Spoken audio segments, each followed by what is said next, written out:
I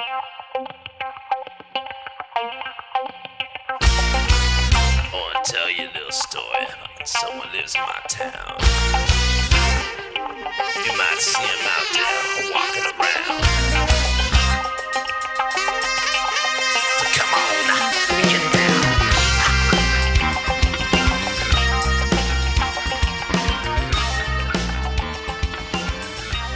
And we're back.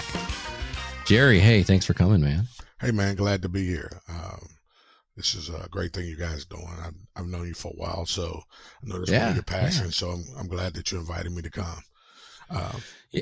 Yeah, absolutely. I guess the funny part about it is two things. You know, I like to talk a lot, and this type of forum is some things that you and I have done at work in our travels and things like that. So yeah, to share it, I think it's pretty good. So thank you for both of you. Thank both of you for inviting me. Yeah, absolutely. There's a little bit of background. I mean, we've known each other for what, 3-4 years now? Actually, it'll be 4 years in October. Okay. Yeah, that's right. Yeah. Okay. And since we've met, we spent a lot of time. We've traveled together. We've talked about things, you know, both anything from sports to music to current events, just culture, just the whole gambit. And one of the things that I found out, or I learned about you, was that you make a mean potato salad, right? Actually, preface that. My wife does. Your wife does. Yes. Your wife. That's right. That's right. She didn't put raisins or any she of that. She didn't put raisins in it, and they asked for it at the picnic. They do. That's right. And she seasons it. And she seasoned it. Yes. A lot of paprika. Oh man, yeah. Like when it comes to what do you call them? Like hard-boiled eggs, or what do you call them? Deviled eggs. Like it's all about. I put out hard-boiled eggs, drowned potato salad, and paprika. Man, what? First of all, you couldn't hear me chewing, right? No, not okay, at all. Okay, No, good. no. When I finish, I'm gonna finish eating, and but I'll have my mic off while I'm chewing.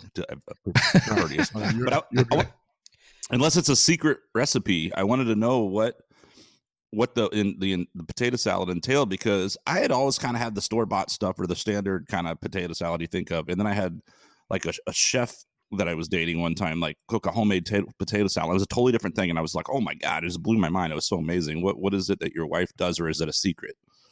So asking her the ingredients in that is like asking any woman her age. I'm gonna be honest, I really don't know. It's like she gets over in the corner and whatever she puts in that bowl, and when she brings it out, it's to kill for it. It literally is. I'm sure I could ask her. I've never asked her.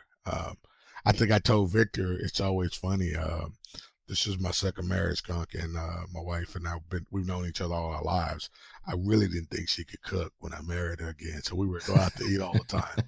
And she was like, let me just cook. And when she started cooking, man, she's a really good cook. And she's a very beautiful woman. So I'm lucky I got 2 home runs and, you know, at one at bat. One of those. Yeah, I got to meet her on a trip to New York with you. Yes, yeah, that's right. That's true. Yeah. Yeah.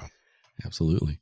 So we got the potato salad. I bring that up because at the time of this recording, you know, we found out that Chadwick Boseman passed away. Yeah. So very sad. And it did remind me of that SNL skit where they're playing Black Jeopardy. They're talking about potato salad. Right, exactly. And, you know, and they're talking about a Karen who I guess coincidentally is the name of the woman in the skit. Yep. Talking about her bringing potato salad, and he's like, "Let me guess, she doesn't season it." And it was Keaton was like, "Yep, you got that right." Yeah. Wait, coincidentally, there was a white woman named Karen. Yeah, in the skit. Yeah. Hey, I was going to ask because before we went live with that, then I was trying to solve my technical difficulties, and you guys were chatting the potato salad, and or y'all were talking about the Black Jeopardy, and.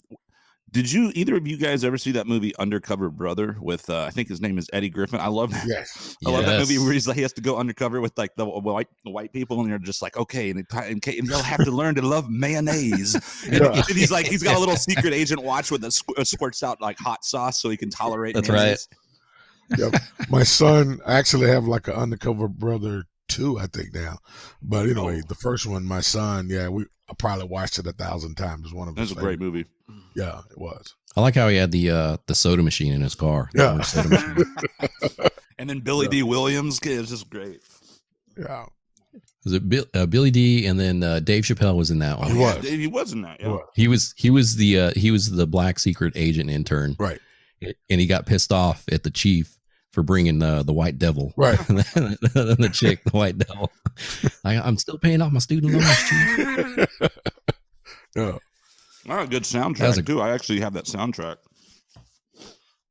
On CD. I haven't God seen, knows. I haven't seen that movie in years. I can't remember what songs. Man, it was actually on about 3 weeks ago because my son came by and we were playing Uno, just spending time together. And I was ragging him about how he used to always have it on. It was a basketball or football game or something on. And we had to stamp Undercover Brother playing for like the 12th time. So we had a good laugh about that. But it was on. It's one of those movie channels right now that it's on that plays back. Yeah. Yeah.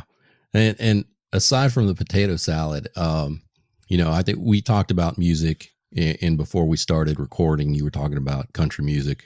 And so we kind of went into a little bit of a hole with country, some old school country, Roy Clark, Charlie Pride, those dudes.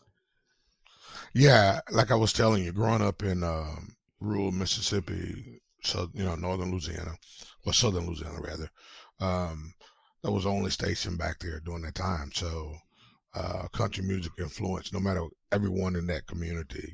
You listen to it. The station did the crop reports, it did the weather, it did all the news. The one murder every 6 months, it was the big thing. So Wow. Country music definitely influenced me early on. And then, growing up, the different genres of music.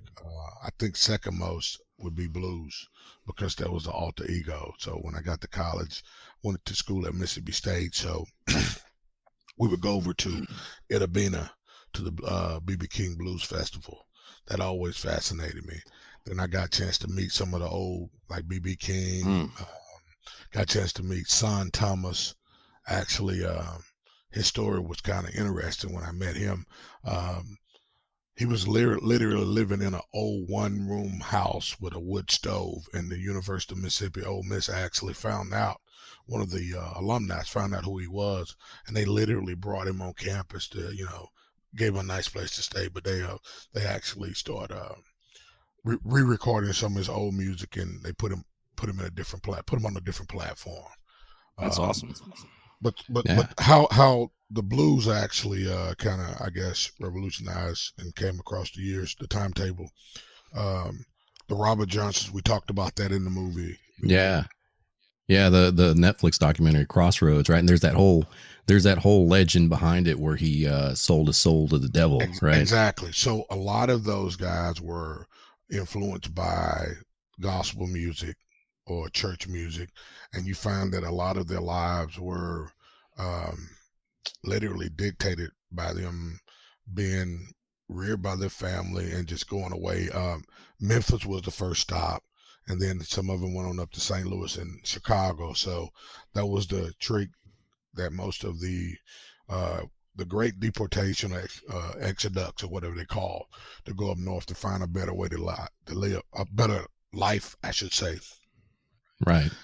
Yeah, that was in that same documentary too, right? They were grew up or born in Mississippi. They went up to Chicago. Right. His dad started a church. Yeah. And there was all these businesses that were around, black banks, all these different churches, and his dad took him around to sing in all the little gospel choirs and things like that. So yeah, I do remember that. You brought up something. So I'm a little bit older than you guys. So I came, there were two worlds back that I grew up in. And that's led to some of our other discussions that we've had. A lot of my family members, they did the Great Exodus because my grandfather owned 300 acres of land in rural Mississippi, he was the first black landowner in that county, number one. But to hold on to the land, and he was a well-known farmer. But a lot of my relatives, actually, they made the exodus to Chicago, St. Louis, Milwaukee, Detroit, etc. Music and the church were their influence. So you were either a minister or a farmer in that area. But the music that was influenced, you find a lot of the blues guys, they started out in the church, and then they matriculated on to those cities that we mentioned, and if they would come back, that would be good. But man, there's a lot of good blues music in the Mississippi Delta. You could see why. Oh yeah. Yeah. So I don't know if you guys have been to those blues festivals, but they would actually have these big old cast iron pots where they'd have grease and they would be frying fish out in the middle of nowhere. That sounds awesome. With I mean, just coolers of cold beer and moonshine. and literally, it would be just a replication of how it would be back in the day. You know what's interesting is, and I never like super consciously thought of this, but it makes perfect sense. Just talking about the navigation there, and you've got these particular cities, like when you think of the Mississippi Delta, and Mississippi, the Delta blues, I guess the origins of blues, and then New Orleans, not too far away, and you start going up that way, and of course you've got Memphis, you've got St. Louis, you've got Chicago, and all these places are they all have in Detroit, they all have the very signature Chicago blues, Motown, soul, like, and all this stuff that sort of is derived from that. And it's interesting that it is kind of all right up there, the Mississippi, and just and that's fascinating. And there's, like, even within the blues, like so many things, classical music, blues music, they're broad terms, and within them there's all these subgenres, and each of those cities and regions kind of made it their own and put a stamp on it, I think, and I think, I love all kinds of music and blues, but there's certain ones I really am just like, oh, the Chicago blues, like it's just such a cool sound, You hit it on spot, Scott. You can definitely tell when you hear it, the region that it came from. Yeah. The Mississippi Delta, usually it's because of the instruments. It was literally a harmonica or some type of they had the wash boards. And then when you go further up, you could hear the old electric guitars or just a regular non-electric guitar. But when you got to Chicago and Detroit, you got the upbeat. They were the sophisticated musicians at that time. And I just love when the horns started getting involved, man. I love the horn sections just do it for me every time. Absolutely. Horns in the B3. It's so good. Yeah. Yeah, that reminds me of the Blues Brothers movie, right? Just that whole Chicago Blues soundtrack on that. Oh, yeah, with Ray Charles. The cameos in that movie are out of control. Yeah, they were. Yeah. So many people in that movie. It's crazy. Yeah, I think eventually what we're going to have to do is just do an episode talking about musicals for guys who don't like musicals. Yeah, seriously. Yeah, Blues Brothers being one of those, right? Yeah. So, but yeah, it has a very distinctive sound. I've always enjoyed it. It's just one of my favorites. Every time that movie comes on, I'm just stuck in front of the TV. I think one of my favorite bits in that movie was they're playing at the country bar, and they walk in and they're like, "Hey, what kind of music you guys play here?" And that waitress is like, "Oh, we play both kinds, country and western." Yeah. That's one of those quotable movies too, where you'll just and you kind of, there's so many movies like that. Movies like, so just like when you connect with someone like by liking a band or music, movies are the same, and then you can, especially guys. I don't know if this is more of a guy thing, but like we'll just back and forth recite. I mean, I one time went up to Lubbock for a gig with a country, this dude Jeremiah Houston. We used to kind of play a bunch of Midwest or Texas panhandle-ish whatever stuff, and we could entertain ourselves for 5-6 hours just from quoting Sling Blade. Yeah, I mean, this guy just did the perfect Billy Bob Thornton and Sling Blade. And so I think in Blues Brothers and Spinal Tap and those kind of movies they're so quotable, that you just want, if someone's seen it, they're like, okay, cool, we're good, we're good. Yeah. But you know what? One other important fact that no one ever listens to or notice is that all those musicians, they were very successful in their own genre, especially the blues, country, western, but they all had a heavy influence and affiliation with gospel music. Oh yeah. Right. Little Richie actually came back to the church after he was successful. You mentioned about most of them, their dads. Like Sam Cooke, his dad was a minister, so they would have to go back. And I mean, gospel music was a very heavy influence. Well, it just puts music in your bones from the time you're a little child, and that's so. I mean, say what you will about organized religions, and there's certainly pitfalls to like everything there can be. And but one thing, and I think it's definitely like a lot of times you think of it as a Black cultural thing, the Southern Baptist thing, and it's so cool to me. I've always been like, if I'm turned off by, I'm like, man, I would just want to go to like a Black Southern church just for the God. It's just like the music is so powerful, and so that's the unifying thing. It just feels so good, and there's the minister is such a present force in so many ways. But I think that the music is so integral to the sermon, and then and if you're born into that, I mean, that's just in your blood, And so I think that's really cool. I think a lot of great musicians like that, whatever genre they go on to do, a lot of them of all kinds of music, I think had early origins in the church for sure. As I grew older, you're absolutely right. But as I grew older, Skunk, I'm a firm believer that spirituality is good, religion is bad.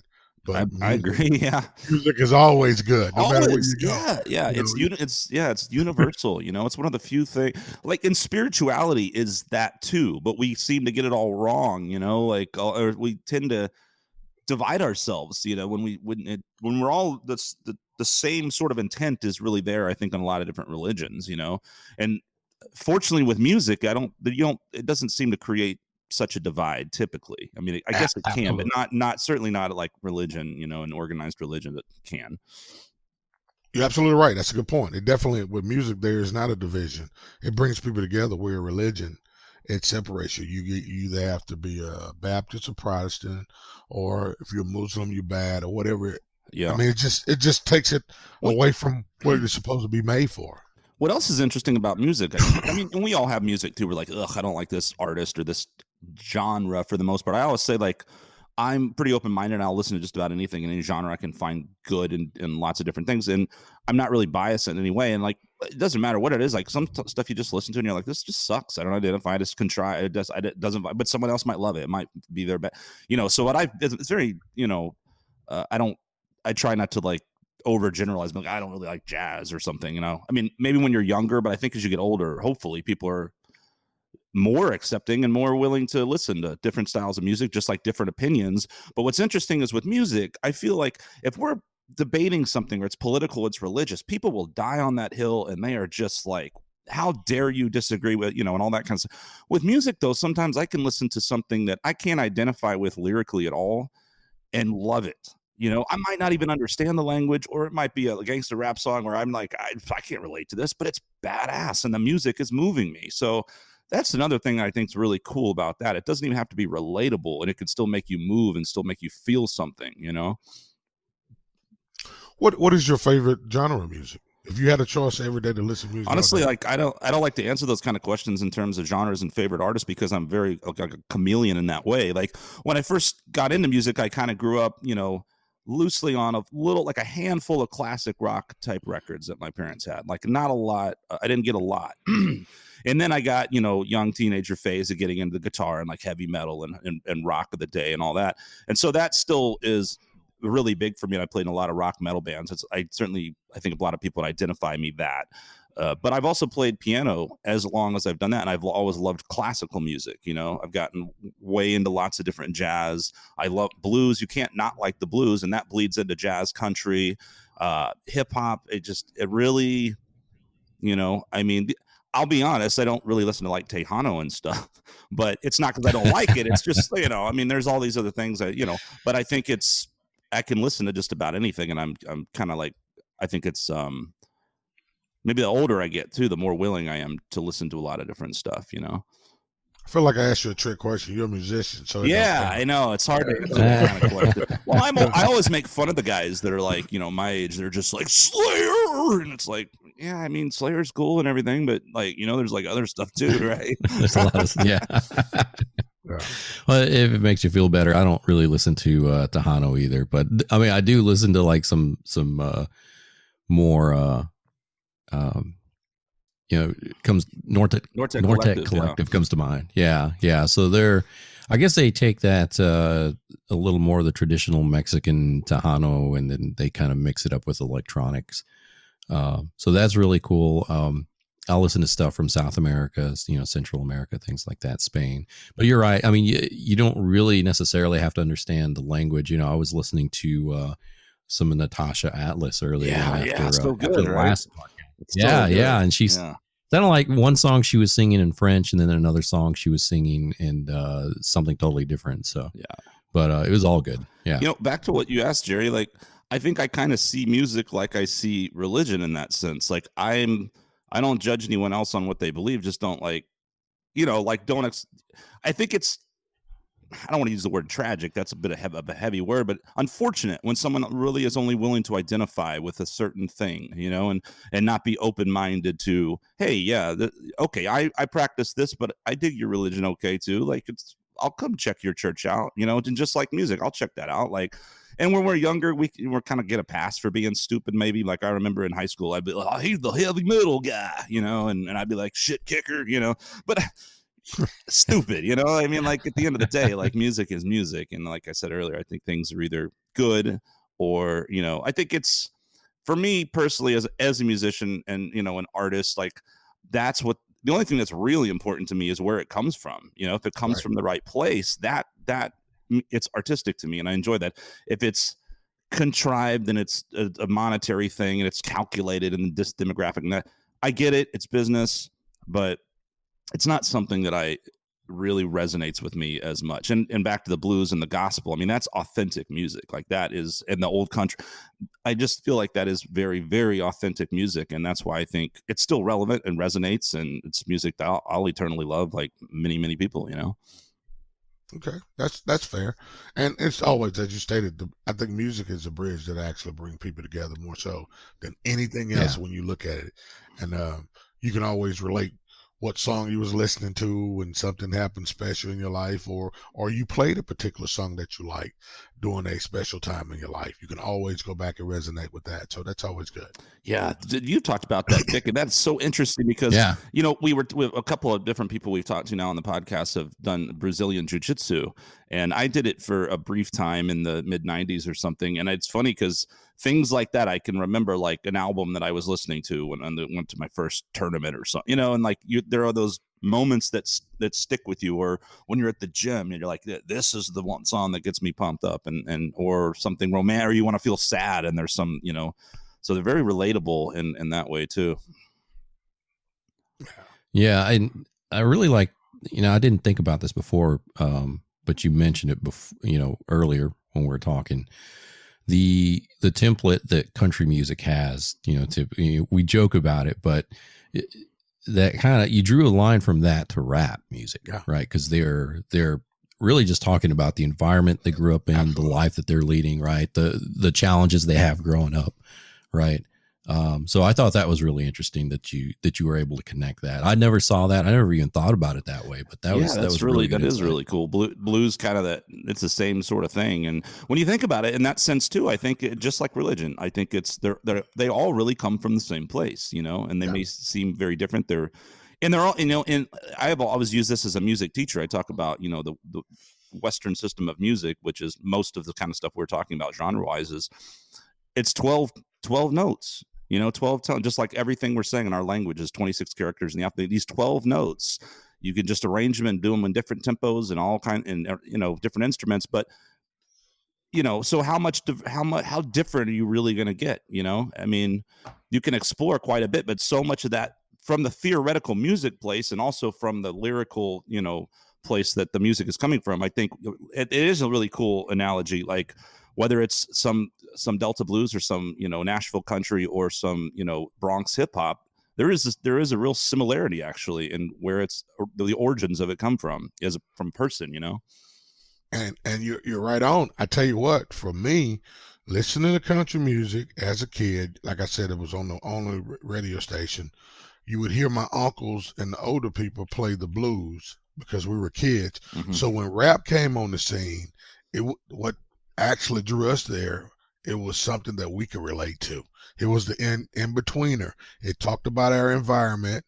It was something that we can get involved. They had the beats. It was guys that looked like us. It was the rock and roll, I think what the rock and roll of the 50s and stuff was to, our parents or their, whatever. Each generation, it was the big band swing, and then the and then the bebop and the rock and roll, and then disco, and then hip hop. And every generation, there's always, And the older I get, you kind of go, you always, it's typical to look at younger generations like, God, you're so damn stupid. And you just don't. And I think it's hard as you get older to identify with what's going on, for it's so easy to just be like, this stuff nowadays, my music's so much better, which it is hard to let go of that. But it's interesting because then the stuff that was like that in prior generations is now very well accepted. And we were like, yeah, this stuff is amazing. How did anybody ever go, this is not good? Because I think it's just a resistance to something that's new, I never thought rap would be what it is today. I think a lot of people thought that it's guys, it's super, super mainstream. Well, I bet you, it's the same thing as Delta blues and country, all the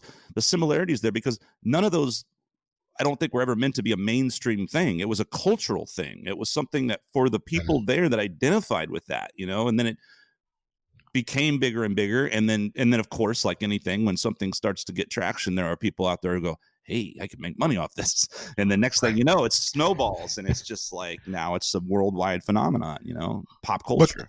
But I think the difference is, let's go back. The blues singers actually influenced the Europeans, especially the British. Oh, yeah, for sure. We talked about that. Yeah. But I never thought that hearing rap, like you can't go to any game, you can't go to any event, there's going to be some rap playing somewhere. Mm-hmm. The clothing of the youth, and even some of the grown-ups. I mean, I'm sure we all have the friends, Victor, when you go back to Lubbock. I know when I go back to Mississippi, you got this 50-year-old friend that's still looking for his break in rap. And I'm going like, dude, give it up. You're talking to one right here. But no. but I think that influence was something that I just couldn't see. I remember going there. I was an athlete going to games. They didn't play music. It was just the cheers. It was marching bands. Yeah, right? marching bands and the cheers. Cheering and marching bands. Yeah. Now you can't go. Some stadiums even have live DJs there. So I think the influence was so profound, and it actually went not just here, all over the world. It's worldwide. Yeah, you hear it in different languages, and even in Skunk's, but one of Damon's favorite reggaeton, right? It's kind of this Latin American rap. Yeah, I like reggaeton. I like it. Yeah. Okay. Yeah. I had some friends from the Virgin Islands, so they would always. It always reminds me of a Fast and Furious movie. Like, am I on set? Like, what's going on? Where are the girls at? So that's a transition also. You mentioned, because the regular reggae, the older group, our group, we like the Bob Marleys and Jimmy Spear and all those guys. So now the younger kids like the reggaeton, and that's I guess that's their rap or whatever from there. There was a break. Yeah, I think, and technology inevitably is going to influence it all too. Just the electronic music, and something. I don't tend to watch a lot of music documentaries and stuff these days. Oddly enough, you would think I'd probably be like watching all this rock and roll stuff when it comes out, and I really don't watch it. I don't know why, but for whatever reason, well, I know why, because I had just done this. I do these alias characters, Jerry, and so I have just all kinds of I have a blues character and like a satirical metal band. Well, I started this rap character kind of as a joke, but then I did kind of a serious song regarding the pandemic and everything, actually, and I had a lot of fun creating it, and I was like, this is really, I really enjoyed it. Just happened to coincide with me discovering this Netflix documentary called Hip Hop Evolution, which I highly recommend to anyone who haven't seen it. That was so cool. I mean, I learned a lot. I thought it was so cool. And it was really interesting because it's very easy to go, DJ. I get the notion of kind of like, and I've got DJ friends and stuff, but sometimes you can be a little sour as a musician. We're like, well, fuck, I can't even get a gig because this guy is just, I got to hire a DJ for cheaper, and everyone just wants to dance, and who cares about my band? So I get why a traditional type band can, there's a difference there, but like the respect I gained from just sort of watching just like anything, the pioneers of that genre and hip hop, and then all the way back in the early 70s, and what they did kind of to start the genre, and how different it was from like most things, I guess, from what it evolved to, where it was not even really about the MCs at first, and that started to become a thing, and it was very much, I guess, just the Bronx, and obviously it kind of, little sects of the country kind of had their own thing. And you said then the 80s, Run DMC, a few things happened in the 80s, the Beastie Boys, Grandmaster Flash, well, he was back in the 70s, but they're I think you had said though that big gangster rap explosion that happened in the early 90s. At the same time that the glam metal stuff was bleeding over, the grunge stuff was happening, the Seattle scene. I think that was one of the most fascinating cultural movements in music in history, I would assume, like the late 60s. It was just incredible. And all that music was very relevant, and I know it's a biased thing to say from someone from that time, but very good, you know. And whether you identified with it or not, a lot of like care was taken into like creating that music across the board. And a lot of the mainstream at that point was very, very good music and very impactful music in a lot of ways, you know. But yeah, and then it just went through the modern stuff and a lot of stuff I didn't know, and I just thought it was a really interesting documentary that I would recommend. Because just like anything, it's real easy to judge something when you don't know shit about it. It's like that. I learned about some rappers that is always the case too. I learned, you know, guys where you're just like, they get some kind of mainstream success and you hear some crap contrived song that's popular with the kids, and you're like, this guy sucks. And then you go watch, you know, you see some old footage of this guy freestyling, you're like, holy shit, no wonder this guy's amazing, you know. And I opened my eyes to like why a few guys are the moguls that they are, and I'll, you know, I'm not naming names, so there are a few guys where I was like, wow, okay, mad props, I get why this guy has the, you know, and I'm talking more late 90s to 2000s, where I got a little more the early 90s and late 80s stuff. Like I've always loved that stuff. I was always a Digital Underground fan, and you know, they're still my favorite, man. But like, I think they were like such pioneers of hip hop. But some guys I was like blown away, and then other guys, just like a lot of music too, though, I'm just like, I still don't get it. I don't know, you know. So I think it really, like I was saying earlier, I think it comes down to the individual artist, you know, within the genre of something that you either identify with or don't, you know. Yeah, absolutely. And the genre, yeah. You just mentioned Digital Underground. Did you know Tupac started as a dancer with them? Exactly. Yeah. Well, I knew he had been with them, and they featured him on a song. Right. In my opinion, that was a horrible movie and probably a terrible career move for Digital Underground. I mean, what do I know? But it was a movie called Nothing But Trouble with Dan Aykroyd and Chevy Chase. It's a weird movie. And they had a song and they had a video in it, and that was Tupac's debut appearance, as far as I know, rapping, at least in a bigger arena.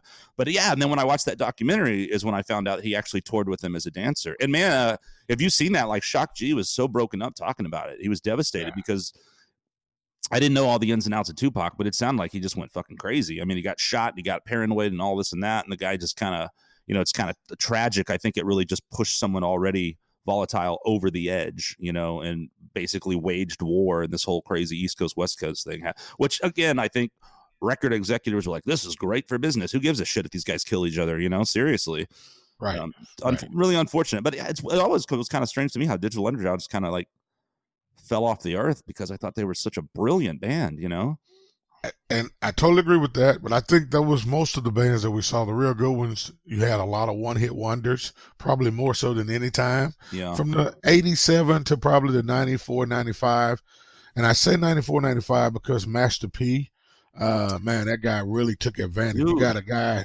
Yeah, I didn't know much about him either, in New Orleans of all places. And then who followed in his footsteps down there? Whoever group Lil Wayne was with, and that all blew up. Cash Money. Cash Money. Like, I didn't know about that. Yeah, man, those guys they owned the South for sure. But yeah, Master P was one of the early moguls, big, like just took the whole thing, created an empire, you know. The best rapper prior to the pre-Master P era, New Orleans is one of my favorite cities. I grew up like an hour and a half north. There's a guy by the name of Peanut, and no, you never hear from him now. But he had a rap out. He had a song out. It ain't where you at, it's where you from. And that was like the New Orleans national anthem during that time. So then you had like Juvenile and all those guys were like trying to catch on and open up for him, and Master P came through with a business sense, and he tried to sign Peanut to their No Limit. He wouldn't sign, and literally Master P just crushed him. I think he owns like tax companies or something like that now. But it was interesting just to see how those guys, Cash Money, these were neighborhood drug dealers. Yes, yeah. Let's be real. They were Well, drug dealers. it was the same thing as the West Coast, Easy-E, Ice Cube, kind of gangsta thing. But it was, but in New Orleans and later. But I mean, from the ghettos, rapping about what they knew, and then you just get these guys that just have that business sense, and it's always the same story. I love it when it's kind of like, and no one would pay attention, and all of a sudden they get all this, and then record labels start going, hey.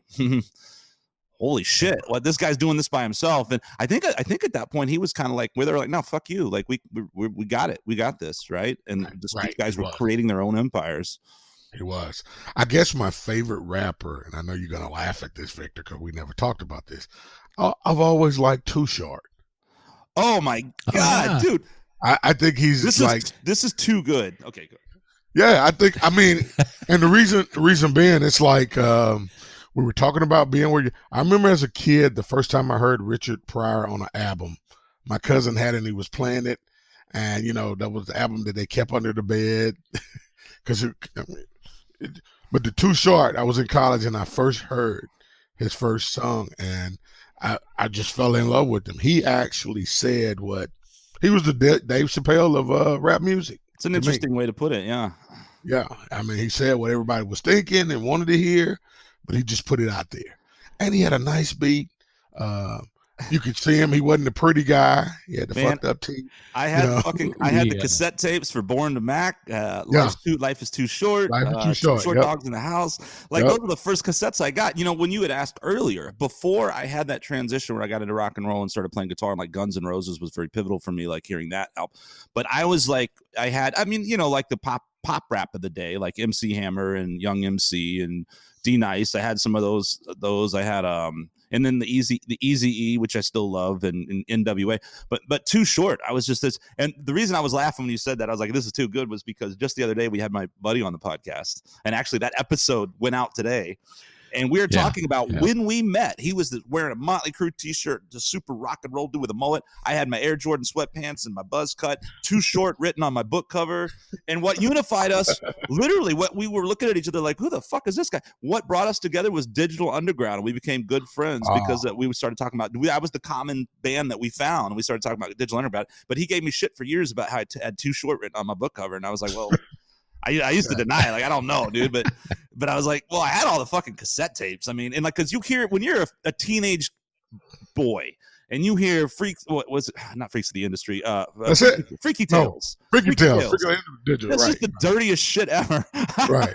10 minutes of this dude talking about being a pimp, I know, but as a kid, you were liking that shit because it was fucking you could relate to it. Yeah. I was all into. My poor mom had no idea, I remember my poor mother bought us a goddamn Easy Does It CD for Christmas, and me and my brother snuck off, and we were just giggling away, and she comes in, she's like, "Oh my god, if I knew I'd bought that!" It's just vulgar as all hell, but it was just like so awesome to us, I mean, that's always gonna be. Once upon a time, that was. Some guy played a saxophone. It was like, oh God, and it's an electric guitar. Oh dear God, he's shaking his hips. So it's always that shock value thing that is going to get the younger generation. And back then, it was singing about being a pimp. Now it's I don't want to sound all like old and unhip and shit, which is impossible, I guess. But what the fuck's the deal with face tattoos, man? It's like. I gotta have I gotta get face tattoos if I want to make it in the rap game now. Shit. Hell. And you gotta be a snitch. You gotta be able to tell on all your boys. That was the thing that started happening, I guess, in the early 2000s, and I never realized because when I started teaching, I used to do a program here called Grounded in Music, and it was for like it was through Boys and Girls Clubs, and it had like underprivileged community, whatever after school children. They were trying to do different programs, and so we went in and taught music, and there was some diamonds in the rough, but it was really tough because the boys are trying to chase the girls and this interrupting that, and then it was just chaos everywhere while we're trying to have.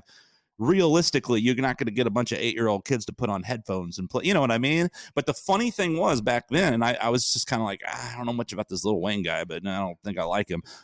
Michael Jackson has never lost relevance. They always, every time I walked in there, it was always like, I want to learn to play Michael Jackson. I want to learn to play Lil Wayne. Like those were the two, Lil Wayne and Michael Jackson in 2009 ish.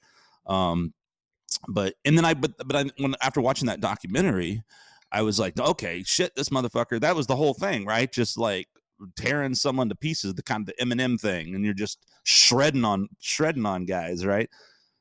Sammy sent me a video the other day, Vic, of oh Jesus, man, I think it's the dude from The Roots. What's that guy's name? Questlove, or the singer, I guess, a rapper. Yeah. I can't think of his name. I think it's I gotta find the video and dude, it's him freestyling on some talk show. It's just insane. I mean, this guy goes on for minute after minute after minute. It's just amazing. Yeah. So some people, they're like, I don't like hip hop. I'm like, I can kind of understand not liking some of the context of the music or the notion of like, especially in the old days, stealing all the samples and all. I get that.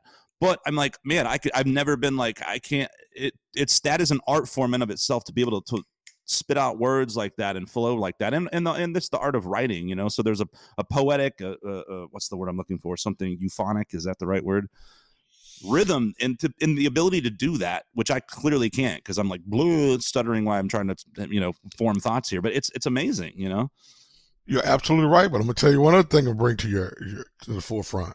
No one ever really looked at the rappers as being able to freestyle until Eminem got into the game. Yeah. He brought that part of it to the forefront from that standpoint, because coming from where he did, being a battler, that's how he proved his relevance, and actually how he got in there. Like, hey man, you don't want to go up against this guy. He's been doing this all his life. Yeah. And then when you start listening to him, he literally, and that's what other rappers start calling other rappers out about. Hey man, let's just get in a room and freestyle. Mm-hmm. That never happened until he got into the game. Well, not in the mainstream. I think it was the original, like absolutely. But I mean, battling all the time in the Bronx and stuff like that. What do you call them? The boroughs of New York and that kind of stuff. But like, that is when it became you're right, because it was very much a more written music before that. Yeah, and it was like a badge of honor if you could freestyle, and you know, you knew Snoop was there. Like even like Nate Dogg. Nate Dogg is from Mississippi also. He's from really? He's from Clarksdale. Did Nate Dogg pass away, or was that? He did. Yeah, Nate Dogg died. He had a heart attack about young, 6 or 7 years ago. Yeah. Yeah. Wow. Yeah, he was young. Yeah. But music definitely has been an influence in my life, just to keep it going. But Victor and I, we've rambled about every topic that you can talk on. I've been You saw the Cujo you see in the background. I'm a member of Omega Psi Phi. I've been in a fraternity. It's probably the best decision I made in my life, and just the friendship that I've actually encountered during that time. I think Vic kind of mentioned that to me. Can you elaborate on that? Because I'm curious about that. Sounds really interesting. Let me. So just to provide a little bit of context, let me tell you a story. So me and Jerry, we went down to Florida on a work trip, right? So, you know, we drove around, we had our meetings, we came back.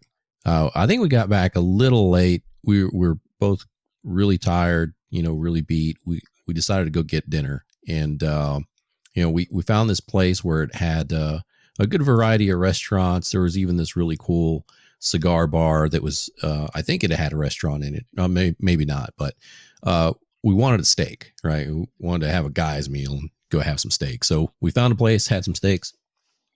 We were debating, man, we're both pretty beat. Should we go back to the hotel, you know, just call it a night, or do we go check out the cigar bar? So we actually decided on the cigar bar, and we walked in and we both said, okay, one drink, we're out.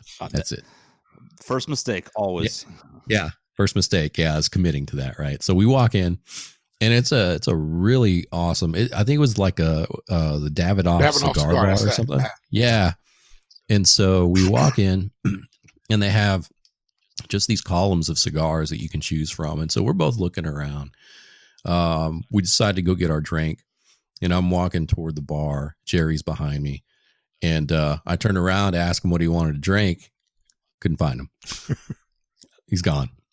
And my ears pick up Jerry, because Jerry can get a little loud when he starts talking.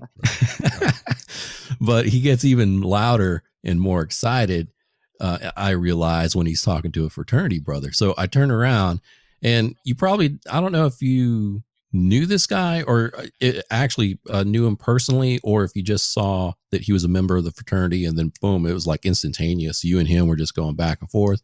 Next thing you know, I meet him. We get, there's the big corner of the bar where the big screen TV, I think the Packers and 49ers are playing or something like that. Well, anyway, a lot of the dudes from the same fraternity were there, and they all like, oh, I heard about you, Cujo, And so one of the guys was part of the Tampa Bay Buccaneers Super Bowl team. Right. And then another guy was an part of an NBA championship team. I can't remember which team though. He had actually played in, I think it was a part of the Boston team at the time. Okay. Yeah. So anyway, that's what it's like hanging out with Jerry, because you go to some place and then all of a sudden you're wrapped up and you're having a good time. But that's one beer with pro athletes, having one beer, but that's just kind of the context behind it. Like I was just like blown away. I'm like, oh my gosh, this is nuts. There's another one. We were actually in Boston on another work trip. That's right. The first game of the year, September 3rd, maybe 3 years ago. And I look at the schedule. We go to this meeting. Yes. And I see the Kansas City Chiefs are playing the Patriots. So this is NFL opening night, right. First game of the season. Right. So I look and I text one of my friends. He's a coach with Kansas City, Eric Bieniemy, really good friend. Patrick Mahomes' first game NFL game. Yeah. Wow. Yeah. No as a backup. Wow. Yeah. His first season, first game. Yeah. So I text. What year was this? This was 3 years ago. Mahomes. Mahomes was a rookie. He was He was a rookie year. Alex Smith actually was the starting quarterback. Okay. Yeah. So just text Benjamin, hey man, I know you guys in town. Know it's a short notice. I'm in Boston. Can I get 2 tickets? Got a friend. We want to come to the game tonight. I said, where are you staying? So he immediately texted me back saying, hey man, we're actually in Providence, but yeah, I can leave you 2 tickets. That's all you need. I said, yeah. So we literally, I said, hey, call Victor up. I said, hey man, what are you doing tonight? Nothing. I said, you want to go to the NFL game? And he laughed like, yeah, right. I was like, no, really. So went to the game. The tickets were there at will call, but also he left this pass where we could go down and meet the team after the game. Oh, yeah. Had great seats. The game was good. Actually, the Chiefs surrounded by some Boston fans, but they were hilarious though. But I've known Benjamin now for about 30 years. I knew him when he was actually playing. So the fraternity, to tell you about it, was founded back in 1911. But I was one of the founders at Mississippi State, mainly most athletes. So most of the guys like Shaquille O'Neal, Michael Jordan, Eric Bieniemy. Right now, we have 5 guys from Mississippi State that are in the pros now currently. So literally going to games, NFL games, I've never paid for an NFL game, an NBA game. Wow. Even like last year, Corliss Williamson from Arkansas, he was coaching, with the Suns last year, went to a game. But these guys, man, it's literally, we're truly brothers. We get branded. It's one of the brands. And some of them have, you'll see Shaquille O'Neal is one, Michael Jordan. These guys literally just you see a completely different aspect of them, but the brotherhood is just real. And like what Victor was saying, I actually knew one of the guys in the cigar bar. I knew he was there. That's right. Yeah. I knew him personally, but the others, yep. I guess, the stories that we've told, it's literally like Animal House growing up in college. That's amazing. It is, because the first guy was wearing a cap with the Omega. That's what drew me to him. So I walked over and said, "Hey man, I really need to have that cap." And he looked at me. Yeah, you know another Omega when he approached. It's literally So do you know what the number is in terms of how many members there are? Right now there's probably over 300,000 worldwide. Oh, worldwide. Okay. Worldwide. Now, active members is different. And the irony of this is, I'm glad you're asking me that. The Grand Bosses, which is like the president, is one of my chapter brothers. He's a Mississippi State graduate, 78 graduate from Mississippi State. So Victor and I laugh about it. Even the chapter here in Austin, like I just called him up on the whim. Hey man, we're having a program. I need you to come down and speak. And when everybody heard that Grand Bossless, they were like, man, we're in trouble, blah, blah, blah. I'm like, no, I told him to come speak at the event. And they're going like, yeah, right. So when he gets there, he walks through the door and they said, hey, we stand up and everything. He goes and they sit him down, his entourage, and he turns around and said on the loudspeaker, hey, where's Cujo? So everybody's like, oh, so he really does know this guy. So he comes down, he meets my wife for the first time and we talk. And was it potato salad? It wasn't potato salad. It was actually at a hotel banquet, but I wish we would have had the potato salad because the food was awful. But it's been one of those things, man, where, hanging out with Michael Jordan in the heyday, going to, you had to literally sign a waiver. Some of the, even though we look at them as celebrities, they just want to really just hang out with another brother. Yeah, and just that's really be cool. a normal person. Benjamin, now every time that I talk to him, he asked about Vic. Hey man, how's your friend doing? Hey, he's doing great, man. Told me to tell you hello. It's that level of attentiveness that they appreciate that, and they know sincere people. So I mean, when Vic and I went to meet him, he was glad that I brought Vic to the game. Yeah. That type of thing. It was a conversation, and he's literally, they give you, some politicians, they shake your hand and kiss the baby and it's on to the next picture. Mm-hmm. Man, these guys are genuine, down-to-earth people, and you are the most important person in their life for the next 5, 10, 15, whatever minute you are, that you're there because you're in their inner circle at that time. And you see the drive, you can just see the energy that they bring. But, man, I've been very fortunate. These guys are, and I've given a lot to the fraternity, but also I'm well known. But I have some great brothers out there, man. I mean, we hear about the good side, but the bad side. Some of the guys, a lot of them are military guys. When they're deployed, some of the other brothers in the chapter go make sure the wives have food, cut the yard. I mean, it's literally just something just up here. That's amazing. Yeah, that's awesome. So, but to share it with people, I mean, Victor has been one of my good friends. For him to go and he knows if I see another Omega, he's like, okay, here we go. It's not a one beer night. It's not a one beer night. Definitely not. Yeah, the strength of character is pretty standard with these guys, right? It's very common, and so it's really cool to see, just that level of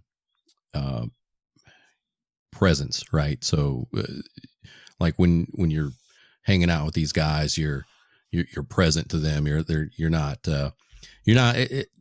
I've throughout my time, I've been in front of people, and even nowadays, right? You meet somebody that may be an executive, or you may, be some sort of high level manager or something like that. They're just kind of listening, but they're not really, digging into what you're saying. They're just kind of like, oh yeah, okay, yeah, whatever, yeah, So it's a totally different experience, right? It's a very cool experience, very respectful. So just to give you an example, my daughter lives in New York. So one year, this was like 2010, maybe 2010, 2011. I had never been to the dropping of the ball. So she was dating a cop. So went up, stayed. I actually was working at Dell. So stayed a couple of days. We were in the same, that's when Shaq was playing with Cleveland. Didn't know he was in the hotel. I was staying in East Rutherford. It was the Sheraton at that time. Some more friends came up. I think I got there like the 28th, a couple of days before. Some other fraternity brothers came up. We were going out to Jay-Z's club the night before New Year's. Walking out the door, the little round door, and literally when we get into the van, Shaq was pulled up. So we started barking, and he turned around and came over to the van. And, we got out. So remember some of the things from LSU. I remember when he was at LSU, he talked about some of the players because one of my chapter brothers played basketball too. So he knew him real well. It was in Lake Charles and that type of scenario. But he asked us, he said, where you guys going? We said, hey, man, we're going over to Jay-Z's Club 4. He said, just got back from there. He said, let me make a call. I'll make sure you guys are good that night. He made a call. When we got there, hey, Shaquille called. Yeah, come on. They took us in a different door, took us up in a private room. He had food. He had wine, beer, drinks all night. We didn't pay a dime. That's amazing. Wow. Yeah. Just little things like that. I mean, Yeah. he didn't know us from nobody. He knew we were Omegas, and that was good. You know, he had Yeah. some of us met some of us earlier. But on the same time, if a brother's coming to town, he give me a call. He don't have to get a hotel. He can stay at my house. Make sure he's good. That type of thing. Wow. So it puts you it makes you really appreciate just the little things, Scott, because you know that I can go anywhere in the world, and if I have a brother, I'm good. Yeah. Or if I know somebody that a brother of mine has done some good deeds, I'm good. So, and I try to reciprocate that. Yeah. Wow. That's fantastic, man. I just want to hear it more and more and more of that. You know, that's so great. I was going to ask, how did you get the name Cujo? Where did that come from? So you know the movie? Yeah. Cujo. Yeah. So I was a very angry. So we had a pledge period. I was a very angry pledgee. I wasn't a typical. So, kind of give you a background. I told you about the Mississippi thing. So I got to Mississippi State, and I really wasn't being an athlete. Really, being in a fraternity, I was very arrogant. These guys were very humble, but they were huge. Some of the football players and all that stuff. So every pledgee has a nickname, and I guess just went back and that was me. I would just go off on anything or get mad or get upset, and it was always a calming down. So that's how I got to be Cujo. It's really hard to see you as a rabid dog talking to you right now, but yeah. So then later mellow it out a bit, huh? Well, that's why I introduced myself now. It's Cujo without the rabies. If only Cujo, you're the happy ending that didn't happen. Yeah. Cujo had just gotten cured. Exactly, but I mean it's amazing because we had brothers on campus. We had Killer. Y'all had to hang out by default. Oh no, we wanted to hang out. Actually, our apartments. I mean, the Omegas we were the closest, and I guess that's what makes us so close now because on campus, if you saw one Omega, you saw them all unless something special was going on. Everybody knew where the Omegas were. Mm-hmm. But when we traveled, when we went to other schools, the University of Alabama, so those guys were athletes then that we got to meet and hang out with, so they got to know us. And then when they would come to Mississippi State, but then we did like road trips. Like it so happened that 3 of my homeboys from Tylertown, one plays at Alcorn State, one plays at Tougaloo. Both of those are historically black universities, and myself. We did a road trip in the summer of, spring summers of '88. So they started in Jackson. They came up to Starkville and picked me up. So we drove over to Tuscaloosa, Alabama, stayed a couple of nights. Drove to Atlanta, stayed a couple of nights. We hit all these different schools. Then we drove up to Clemson. We drove up to Duke. We stayed there a week. They literally took up money for us to leave. We stayed there so long. But while we were there, the brothers, we got a chance to know them. Then we drove up to D.C. and came back down.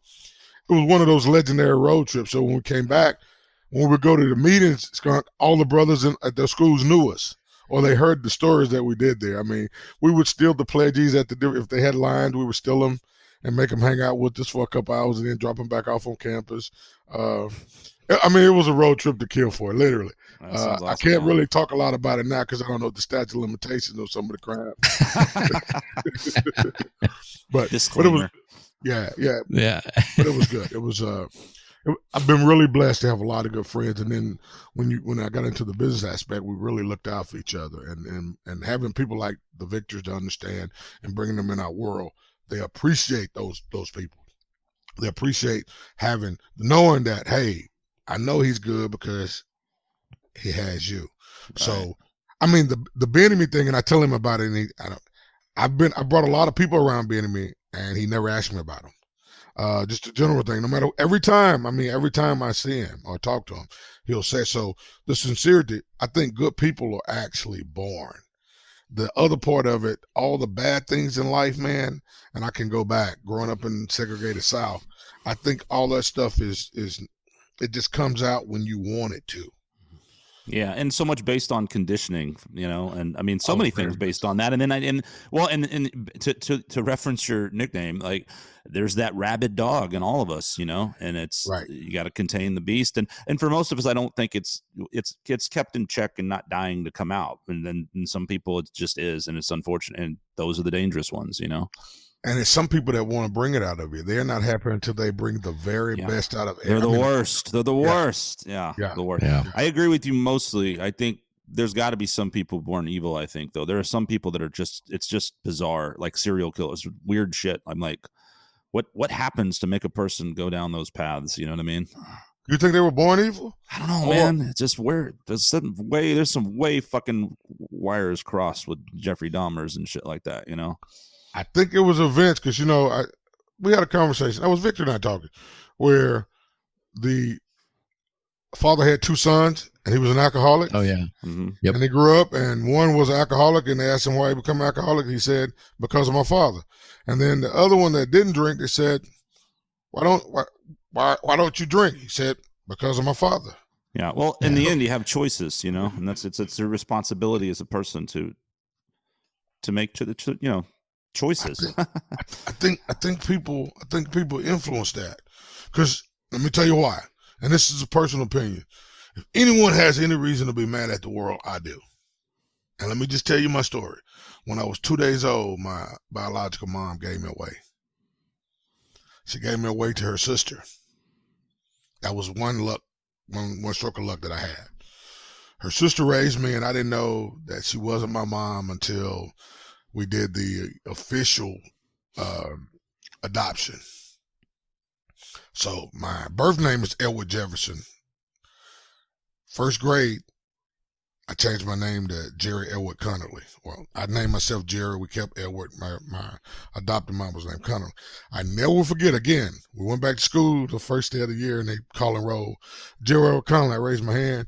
This girl said, "Nah, your name Edward Jefferson." I'm like, not anymore. So then my adopted mom became terminally ill. So we moved from Louisiana back to Mississippi on my grandfather's farm. So I had a city guy to move back to the farm where they literally roll up the concrete at 7 o'clock at night. All we did was work. No more vacations. My mom was sick. I had to go to school, work, or whatever. I did. Athletics was my way away from there.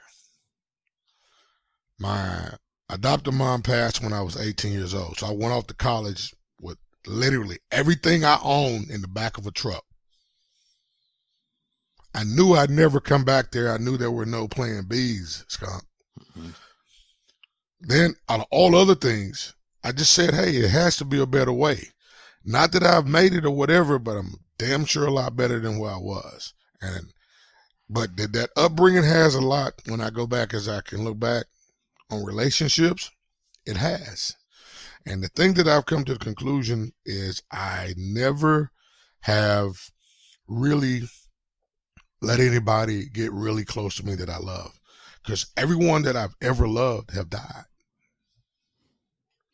Yeah, that makes sense. I mean, I think it's inevitable. You're shaped by your environment as a child. You can't get around it, So the evil, when you say someone is born evil, I think something in their life triggered them, where there's some bad people out there. My first wife was a CPS worker, and some of the things that she just cry about. Man, people, there are some sick people out there. Oh my God. So I think we can agree to disagree. I think some people are some can take it, and then they try to look at it as that, hey, I don't want to be like that because this happened to me. And some can say, well, shit, it happened to me. I'm finna do it to somebody else.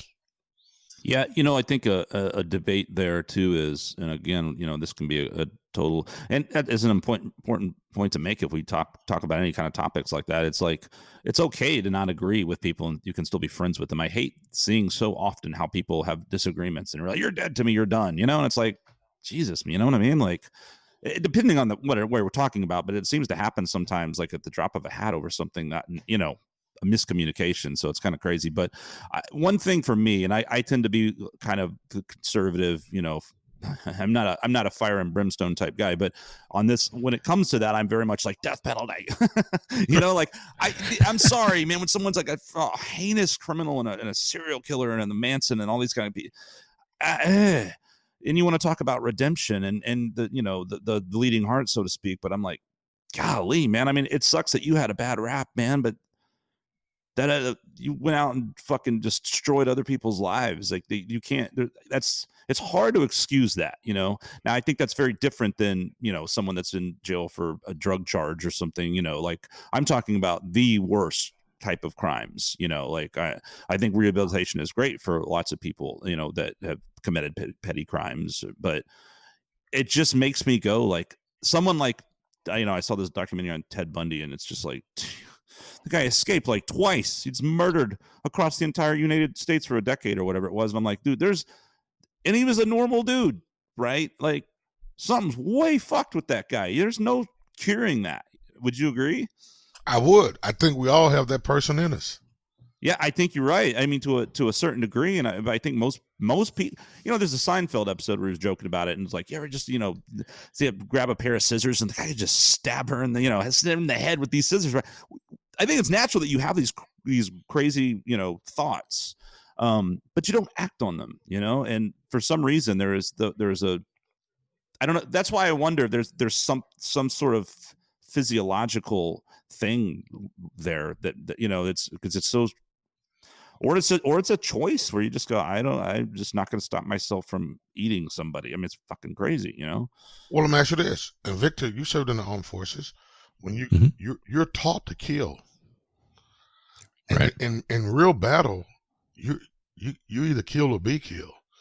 And I know the ancient warriors with that, especially, I mean, from a biblical standpoint, after major battles, they literally had to go out and stay and you know, by the River Jordan and cleanse themselves for 7 days before they would bring them back to society, just to get them off their mind.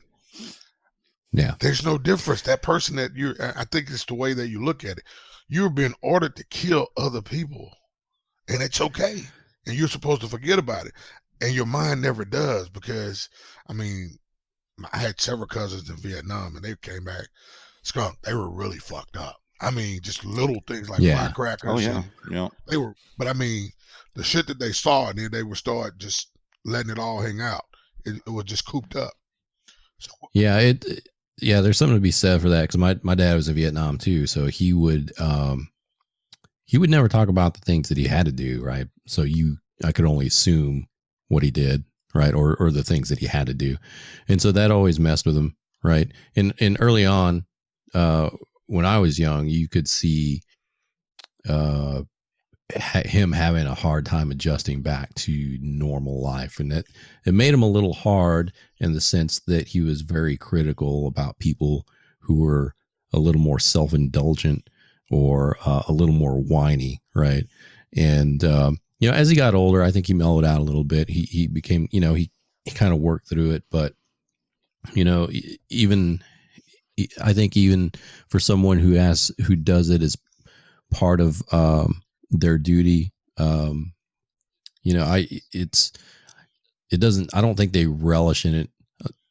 If they do, then there's something really wrong with them. And there's people that really do kind of enjoy that, and that unfortunately join for that. But I think you know, being hopeful, I think majority of the people have a conscience, right? That a good moral foundation that, you know, if they have to do it, it's always going to bug them. It's always going to be with them. So I guess that leads to my question is, and Victor, we've always talked skunk. Who determined who's the grand poobah of morality? Because in some areas, it's okay to kill because they were warring tribes. Right. Maybe that mentality stuck in.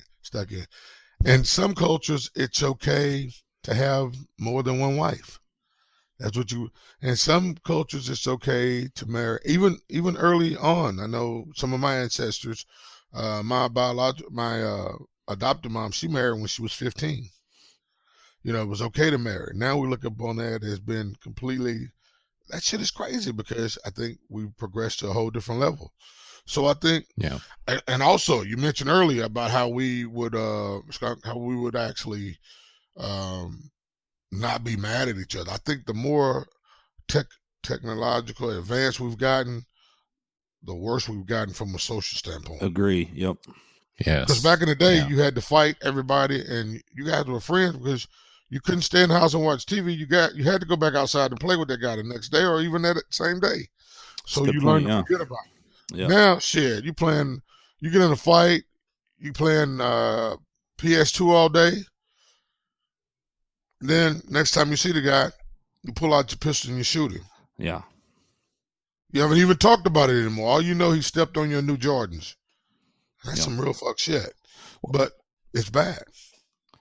Yeah. And I don't know, probably shouldn't say this, but I mean, I don't know. Like, I think some people have mentioned, you're right. Everything is just deep psychological stuff from all of our upbringings, and it's very intricate and this and that, and everyone's different. And I think there's similarities in human nature, but I think, I mean, for me, and then whatever, issues I had and things that frustrated me, there was a lot of times in my life where I've been really frustrated, and someone will do me wrong, and I just, fucking kill that, and like angry, but I don't act on it. You know what I mean? And you just sort of go, well, I mean, Louis C.K. I think joked about that, and the number one reason that there's not much murder is because there are laws against murder, or people would just be murdering left and right. And I mean, now it's happening more, but you're right. It's because rather than communicating or going like, all right, fuck it, let's go play football again. It's like getting over shit, which is a part of what you have to do in life. You got to get over stuff. We're all human. We make mistakes. We fuck each other over.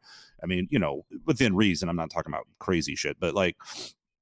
But yeah, it's like some kid gets picked on and has a rough time, and all of a sudden he's going up and shooting up a school. I mean, that's it's crazy. So a lot of it is just like, I think just mental illness culturally that people don't. I think too, like people don't know how to deal with this weird desire for some sort of acceptance or attention, and it manifests itself in some really dark ways for some people, and that's how they get their 15 minutes. I think that's the serial killing. I almost think that that's the psychological or part of why that happens, is it's just some weird desire for attention, But what's different than that?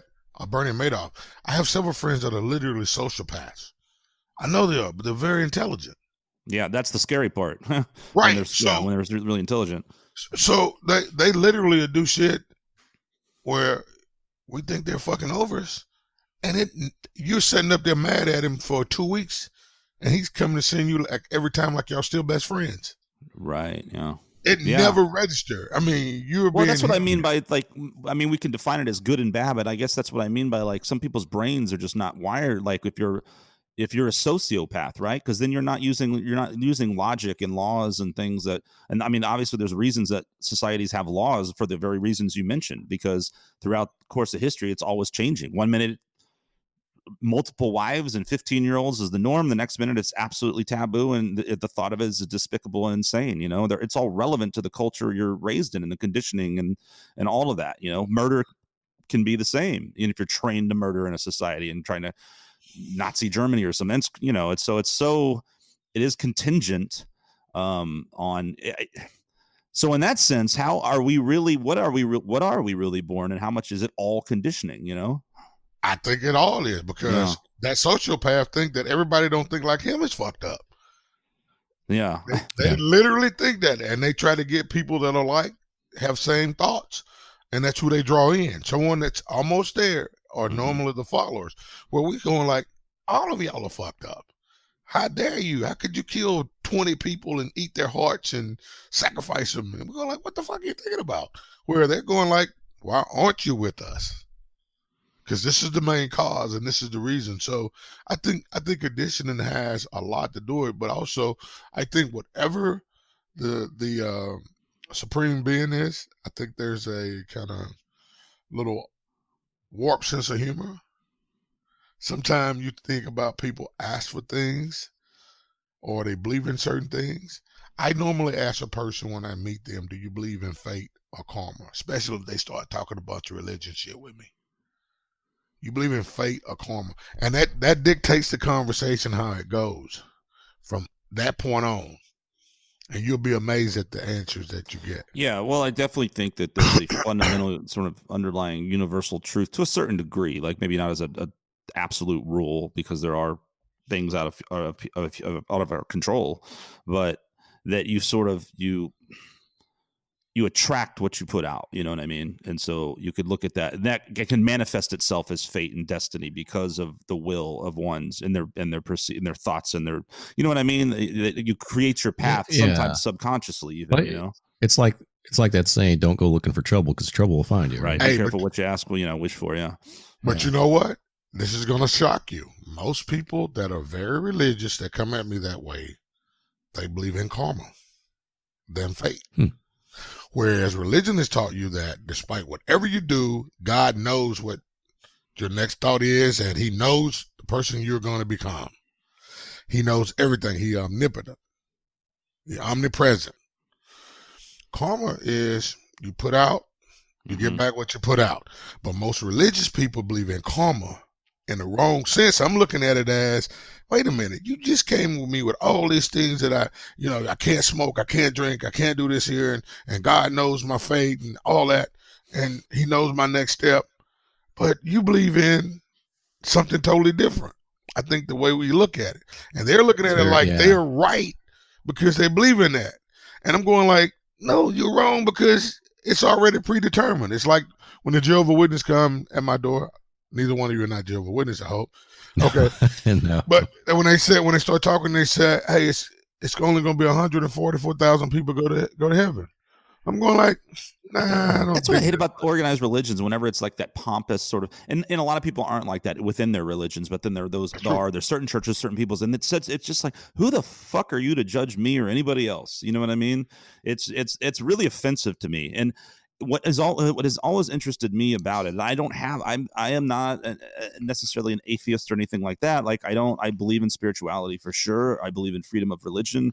I just don't shove your shit down my throat, and I won't do that to you either. We can have discussions about things. I think it's awesome to do that. It's exactly why we're doing this right now. But it always fascinates me sometimes, and I think that this happens in politics, and it happens with so many issues where people, they just get this one thing in their mind that in a sense is a symbol or something that has nothing to do with anything ultimately, and they die on a hill, and you're like, that hill doesn't even exist. And I don't mean that like literally. Like, perfect example I always use is I was dating this girl one time when it was kind of early on, and we're having this long phone conversation, and somehow she gets into, and I always sort of talk about things abstract, especially religion, and like it's a very gray area. It's open to interpretation. You have to understand and acknowledge. All I ask is like acknowledge the fact that we have in fact been conditioned, right? Like there are other people in cultures who think different. Can we acknowledge that? Like maybe this is true, maybe it's not. I'm not discounting what you believe, and so this is what was funny to me is like. And I'm getting all riled up because she's just like wanting me to say, well, do you believe, like, I want a real black and white answer. Do you believe in the Lord and Savior Jesus Christ or not? And I'm like, well, and so I'm going all around and talking, and I'm getting all heated. And I'm just like, say, do you see what I'm saying? You're conditioning, and we're all thinking, and she goes, yes. Okay. I get it. I'm like, okay. And then she goes, but do you believe in Jesus? I'm like, oh my God. It was just like, you know what I mean? It's like, no, that's not my point. That's good. It's fast. It's kind of fascinating, really, how we will not. It's and maybe it's more in this culture than others, or some far more than us. But the power of what we are influenced with, and how we so many of us just can't shed it. We just can't. I would make them mad when they would come by my house for this question. They would say, do you accept the Lord Jesus Christ as your Savior? I'm going like, why do I have to do it right now? They were like, let me think on that. Yeah. You need to be ready. I said, are there any books on this? Well, this is what I would tell them. And you think about this. I said, well, Barnabas didn't. He died right beside Jesus, and he was on the cross. And Jesus just turned and asked him, who am I? He said, you are the Lord Savior and the Son of God. He said, you will be with me in paradise.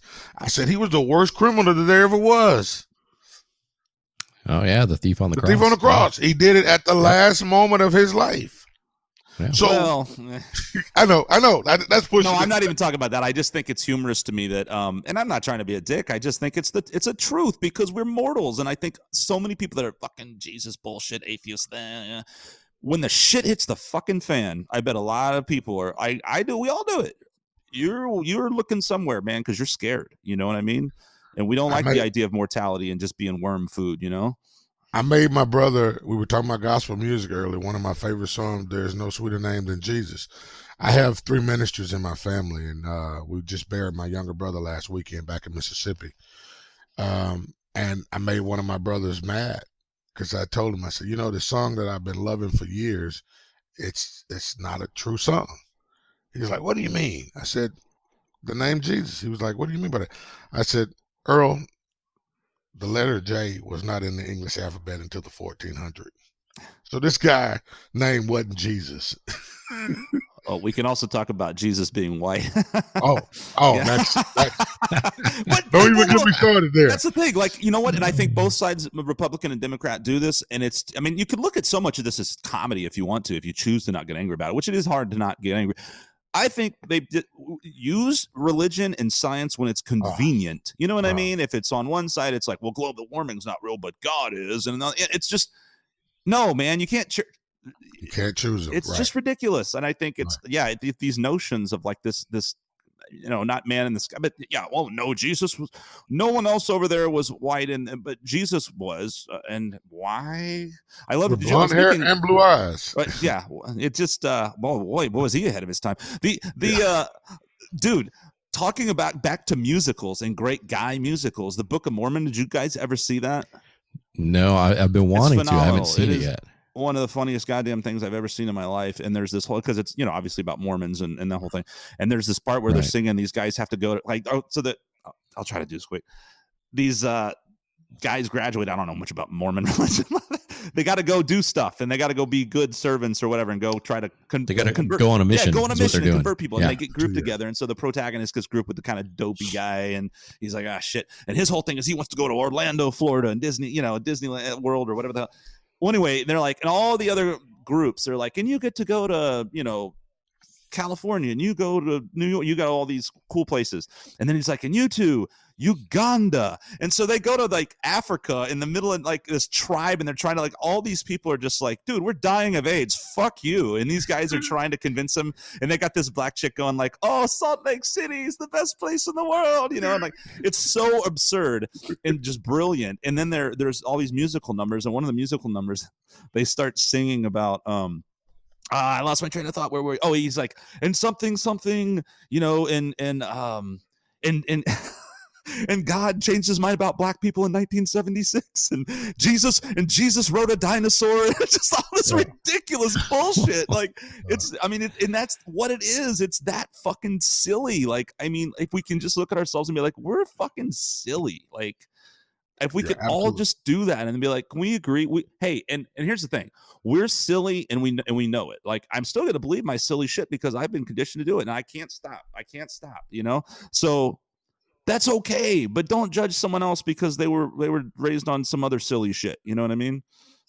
So that's my 2 cents. No, that's good though, because it's gonna take to the other part of my question, and you know we're finna go, Victor, on that. What do you feel about all this racial tension and all this shit going on right now? I mean, I think it's horribly unfortunate, you know, because there are bad people, like we talked about, for whatever reason, and there are always going to be bad people, and any notion that we're ever going to eradicate that is absurd and maybe even dangerous to think that way, because it's just such an impossibility. Having said that, like, I'm all for the movement. I'm for protest. I'm for a police reform. I feel like those things should be very obvious things to be for, but I think how you approach it, and to me personally, like, I don't know if the way all this is moving is in the right direction, because it's just creating further divide, and I'm not blaming all of one side or the other. And a lot of times when these things happen, it makes me wonder. A lot of things, I think something happens, and like Vic said this perfect on maybe the initial podcast, and we're like, we had an opportunity to come together, and now things have kind of gotten skewed, and once again we find ourselves in this great divide, and that everything hangs in the balance, whether we elect this one guy or this other guy, both referred to as the lesser of two evils. And what kind of, you know, message is that for anybody young? What kind of way is that to have progress in a society? So I just think a lot of times, I just don't think we're handling things the best way we could. I'll put it that way. I totally agree with that, but I think the main thing is it's a conversation that never happened. Right. So Okay. it's a conversation, because I think the Black Lives Movement should have been Black Lives Matter too.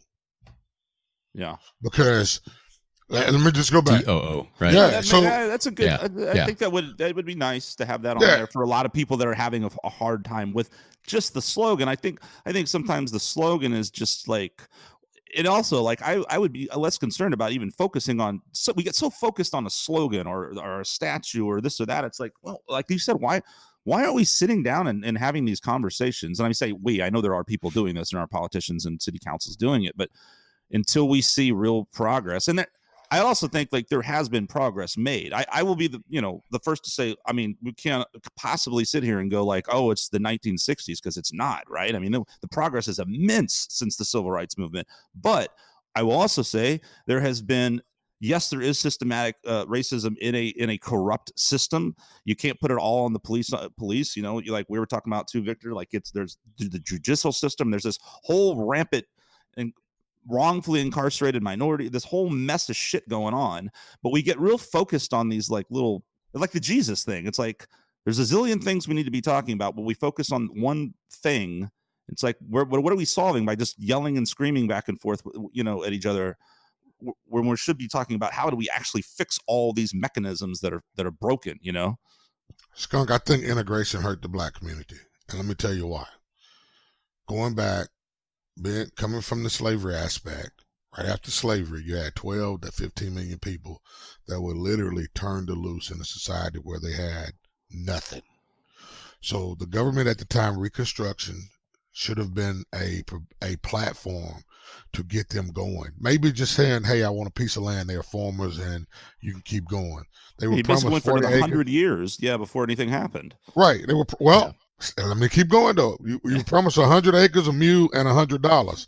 The $100 slowly, all you hear about now is the 40 acres and a mule, which we got neither one, and maybe didn't deserve it. But I mean, something should have been done instead of just turning you loose.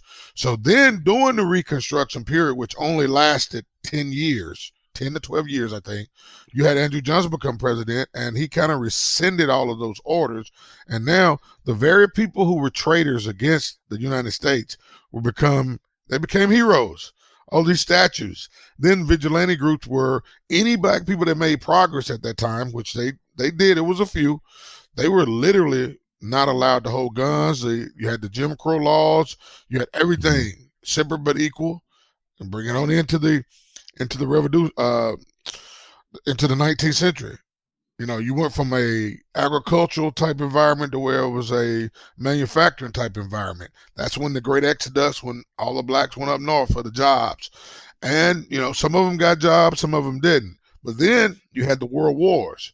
So after, I think, World War II, you had let's go back to the New Deal, right before the Great Depression.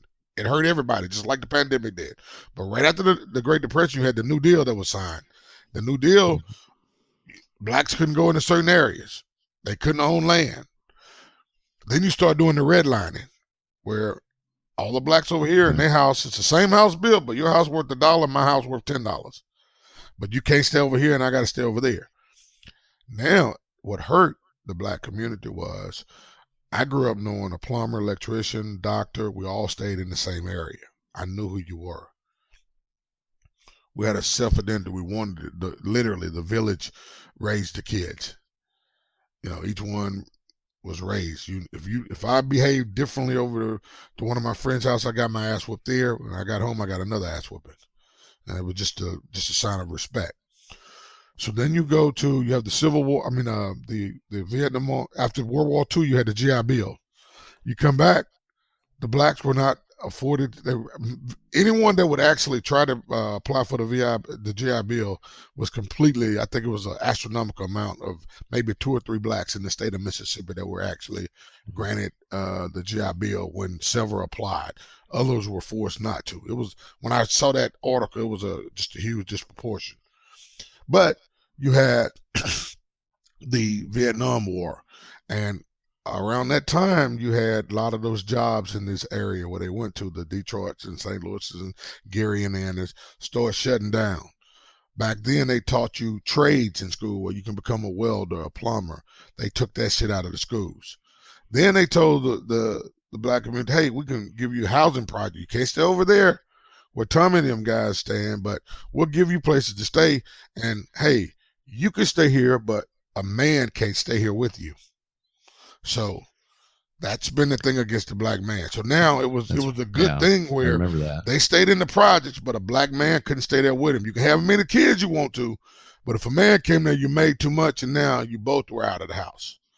So then it got even worse, the crack in the 80s. It's ridiculous, yeah. We lost 3 generations doing the crack thing. I saw that shit just come in.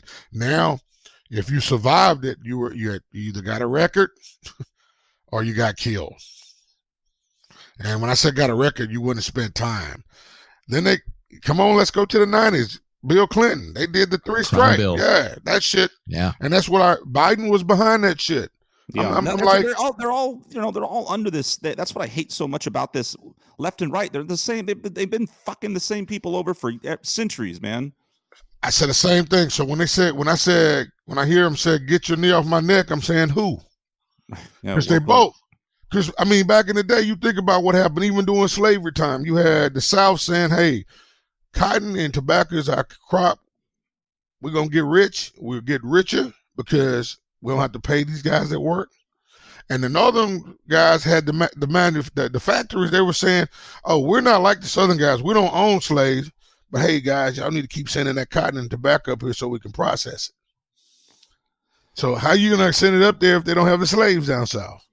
Yeah. So no, I agree. I mean, I think so when people want to get real huffy about it, and I mean, I listen to both sides of the argument. I mean, I think it is like when the term systematic racism gets brought up with what you just said, I think, well, yeah, we're talking about a very obvious pattern here that has affected Black people for centuries, clearly, like post-Civil War, like you said. I mean, okay, the slaves are freed, and then what? And it took a century for to even have the civil rights movement really hit hard. Now, I would argue that things have vastly improved, unless I'm grossly misinformed and have just lived in a complete. Because I mean, I went, nothing's perfect. It's sad to say, like we've all seen and experienced things, but integrated schools, Black friends, I've seen a lot of progress just in that. Having said that, this is not in the crack ghettos of LA or whatever, and these particular demographics and places where you have a very specific group of people that seem to be oppressed in a variety of ways from this, whatever's going on at the top of the food chain. And that's why it's the same argument with the religion thing to me. It's just like, everyone wants some goddamn hero out of some politician, and it's going like, man, these guys are going to tell you whatever the fuck you want to hear to get their vote. They don't give a shit, I don't know, man. Didn't Malcolm X? He was really focused on economics, but didn't he mention the integration? Oh yeah, right? He did. Didn't he knock that right? Yeah. Because I've been fascinated with him for like the last year, just trying to learn everything I can about him. I have my wife. We're packed. I have his autobiography, several of his books. The one by Alex Haley? Yes, way ahead of his time. He was friends with a lot of the guys back in the day that you really, and his transformation in life was from a pimp to in prison, where he was literally just a blind follower of Elijah Muhammad, to where, again, education, when he did the Mecca and came back, he was going like, wait a minute. Yeah. I just had some blue-eyed, he was blonde. Yeah. Because I remember Dr. King talking about him, like he disagreed with him on a lot of things, but then after his trip to Mecca, became friends. That's kind of where they became friends. They kind of saw the same thing, the same wave, making change, right? So, I imagine those are those civil rights leaders, but like the power of musicians, whether it be Coltrane or something, not even speaking, but through an instrumental piece of music, powerful. And it seems like all the way back to, I mean, I'm sure there's guys before this, obviously, but Joplin and ragtime and instrumental and jazz and blues. I mean, the Black culture has given us pretty much every fucking genre of music, for crying out loud. And then no secret how dominant many sports are with that. So I think there may be an illusion, because for sure when it comes to music, and all those guys have been oppressed, but in music and athletics, we see that as many successful Black artists and athletes over time, but that doesn't necessarily resonate with a lot of other people in communities. Where I was going with this was Muhammad Ali. I would imagine you were a Muhammad Ali fan, man, but that guy was really so instrumental and had such a voice and a platform. It's pretty fascinating. I have a lot of respect for that guy. But America hated him then. Of course, yeah. Well, it's like the Kaepernick. Fucking assholes who hated, Muhammad Ali hated John Lennon. They hate anyone that threatens the status quo. No, that's true. And you think about this. I'm gonna put a thought in your head. When I hear a politician quoting Martin Luther King, I'm going like, stop using his quotes. Y'all fucking shot him too. Mm-hmm. Mm-hmm. And I look at it. I mean, why are you using this quote? He talked about, To get votes. yeah. So they shot him. They killed him. The government killed him. They came out. It's there. So why are you quoting him? He preached, the context of the character and not the color of your skin. But you shot him. You shot Malcolm X when he said it was because of by any means necessary. You killed everybody that was associated with it. It's just a way of life. There's nothing more to see a person hate you because of the color of your skin. And growing up in Mississippi, I've experienced that they think that they're better than you no matter what. You were like a freak of nature if you understood something or you tried to get, literally when I said Black Lives Matter too, the way we would kill a fly with a swatter, that's how much our lives meant to some white people. Mm-hmm. Just the way they would talk to you, the anger you'd see, just to go fucking vote, just to say I want to drink out of that fountain. That type of anger. Side door. Gotta use it. Yeah. So I'm like, why? And it's interesting how for centuries. Now Damon brought this up the other night. We're talking about the history repeats itself and all these different where you might get somewhere in a culture in a society. And then things change, and then you're starting all over. So you know what I mean? So I say this, I maybe shouldn't even say this like relative to how long civilization and humans have been around, but I guess just in the United States culture, right, which has been hundreds of years, which is a long time. And look at to think like, wow, even for only 100 years or 60 years where you've even had a major movement where women are able to vote and blacks are able to vote and had the civil rights movement and integration and stuff. It's kind of, it's almost inconceivable when when that's the norm, and it's like, so it really is relevant and contingent on what is the norm and the perceived norm. And where does that information come from, right? Who feeds us the norm, right? I mean, you have your immediate environment, but that's right. So there's a trickle down effect that always happens. And I think that until we can get a majority of people, which I feel like, I would be optimistic and hoping that there would at least be a pretty good number of people in this country that do have a pretty sound belief that we can all agree on, that where we don't judge each other like that. When we do like see each other as individuals and try to collectively or do our best to just be a decent person. I mean, we're all flawed and this and that, but you know what I mean? Like where you're not running around as a blatant racist. And I would hope that that those are minority groups. When I use the word minority, I mean, whether it's some white supremacist group or whether it's some radical, black group that hates all white people or something like that. Because most people are not like that, and I think those groups unfortunately, they do so much damage and oftentimes get media attention to where you start to perceive it as maybe something much vaster than it is. And when they're in fact, they are a small sect of society, a disgusting one that is there, unfortunately. And so that bothers me because I think like I'm constantly going like, Jesus, man, like you said, we're not inherently evil, right? I mean, I don't think it's that way. So it's frustrating. I think when you back to that question, it's frustrating to watch because you're like, it just feels like, Jesus, man, like how can we just have it so wrong, like so consistently wrong, We won't have that conversation. We're not having that conversation. Like what we're having right now, what we're talking about. I've learned so much about you guys and just knowing, I'm sure you learned something about me. That's not happening collectively, man. You just see somebody and say, I don't like him. It's like the Bloods and the Crips in the streets of LA. Really? Just because of what you got on. That's like gang warfare, man. Yeah. Right. So I'm going to shoot you because you got on red and you're going to shoot me because I got on blue. It don't make any sense. And all the Crips are going to do is go, oh man, did you hear about that latest guy, a Crip, that got shot? 400,000 of them, and one gets shot, and then like everyone who's a Blood is. I mean, this is kind of an extreme analogy, but it's a good analogy because that is what it's like. It's just like this cherry picked stuff. Not saying it's right. I'm not justifying any of it, but it's like, dude, like out of 300 whatever million people, like.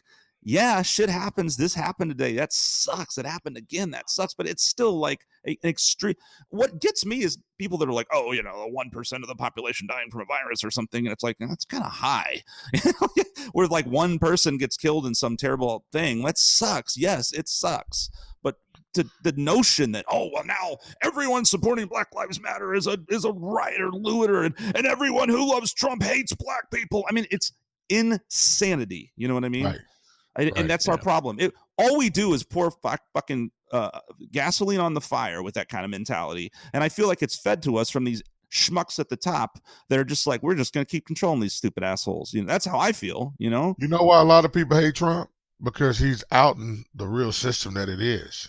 Let me tell you what I mean I by have that. mixed feelings about Trump, and I know exactly what you mean, and that's why I kind of snickered when he got elected. Even though I was like, I don't like this guy, I kind of snickered because he was like, everyone was like, well, you know what, you elitist fuckers can shove it right up your ass, and he got in. That warped sense of humor that I go back to that same supreme being, because what he has done is he has actually brought out the people that you thought were cool and that didn't want to say that N word or say that bad shit in public. Now they feel comfortable that they can say it, so they really are who they are. Mm-hmm. But what he also has done is he's not a politician. So all the shit that he blunders on and said is the shit that the Democrats been lying to us about all the time. All this other experiments and shit that they never brought to the forefront. Yeah.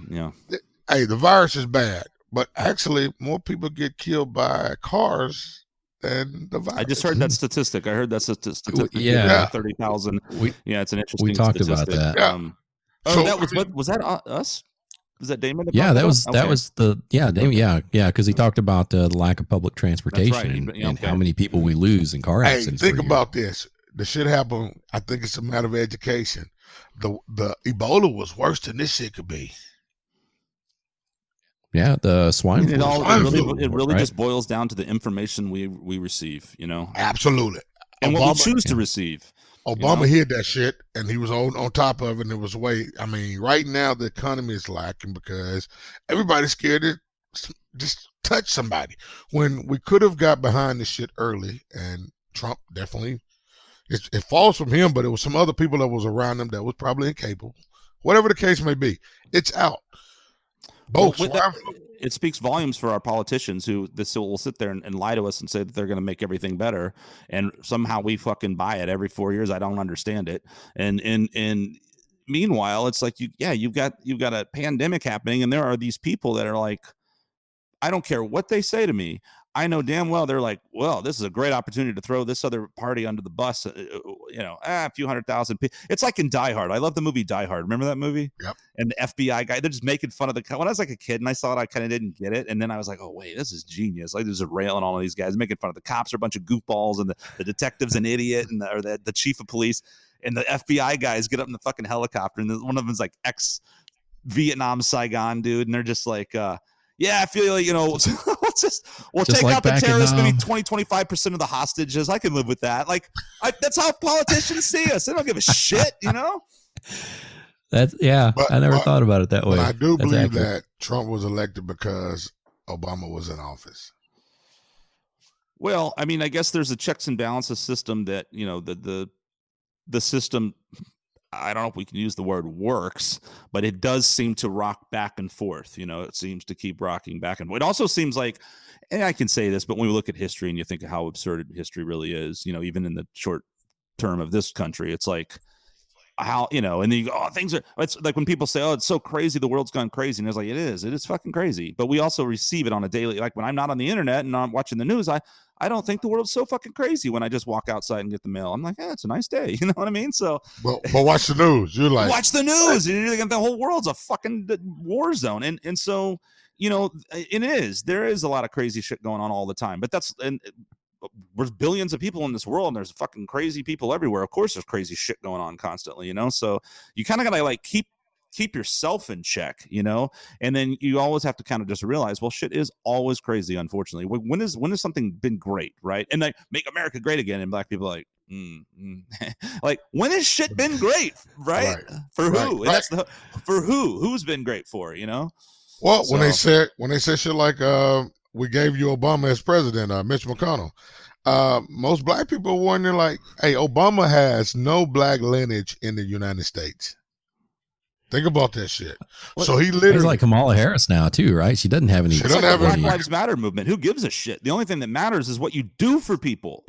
That's what matters. True. And I mean, I know people hate Trump, and I don't sit around supporting Trump, certainly. But I mean, it's a fact that I think he did give a high amount and black colleges and universities and you know, He like, did. and you know, so it's like these people like, oh, he's racist. It's like, really, is he? Because he just did that. Like, I think we throw these words around like they're just nothing, like it's water. Those are big words. No, racist are the guys you talked about, the hillbillies that are in the mountains that still think it's, you know, 1903, like those fucking morons, you know, those are racist. Like most people are not really racist, I don't think, you know. You can't be a racist until you can economically empower someone.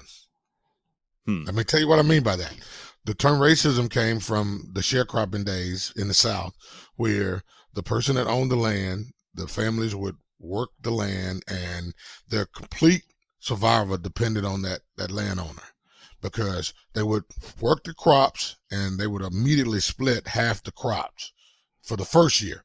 But the whole year, that landowner owned a store, or he provided meat, clothes, or whatever, so you were literally with signed tickets, IOUs. Well, guess what? Most of those guys were illiterate.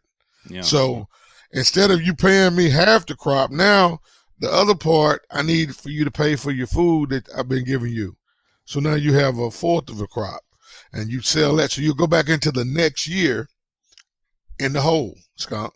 Mm-hmm. So now what happens is, you know, your kids can't go to school. Everything, your livelihood is dependent on him. Right. So now everything is leveraged laws over you. Yeah. Right. So to be a racist, then they had the other laws of Jim Crow, and that shit was legal. Hell, slavery was legal. So it was a systematic place that you put. You were put there, and no matter what, you couldn't climb out of it. You couldn't go, and back then you couldn't get a job at the county office if you wanted to, because it was illegal for a black to be there. Well, I guess you could call that a racist system or a rigged system. That's and at the end of the day, these systems are always, it's about elite, high class. It's about maybe a working class, and then an impoverished class, right? And or a slave class, even, whatever, you know. So, but I mean, is that always necessarily contingent on race? Maybe in this country, but I don't think it is. Like, because that's an economic. I didn't want to use the word economic necessarily. It's an impressive system, you know, but. More of a class. Yeah, it's more of a class system, right? So it's not necessarily, because I think you could work within that system, be born into it, not know any better, and it doesn't necessarily mean you would hate black people, you know. I think of my grandmother one time, and like she, you know, she would say, like, you know, when we were, and she used the N-word, but not like all the time, like, you know, like willy-nilly, but she said, you know, when we were growing up in like the 1920s or something, and she grew up in Arkansas, I think, and on the farm, right, and you know. And she said, you know, we just didn't know any better. Like, they were just our friends. We're like, oh, the little, you know, N-word. And then we went and played together. That's just the way it was. So it wasn't like she was a racist. She just didn't know any better, because that's how culturally things were then. You know what I mean? So I think it's like a dangerous thing to go. I'm not saying what you said, but I think now it's much more clear and defined. It's like, if you're being a fucking race, when someone is really a racist, it's like, no, that guy's a fucking racist, you know? But I think so many times if what I don't like is if someone just goes like, oh, well, you don't like Black Lives Matter, or you voted for Trump, you're a racist. No, that's not wrong. That's now maybe, but that is not that those two things are not always synonymous. So that kind of stuff really offends me, because it's dangerous, you know, and that can work both ways. When you make assumptions, because when you start making broad assumptions, you are now the guilty party. You are now participating in the very thing that you are pretending or maybe believing that you are liberating. That's not a means to a positive end. You know what I mean?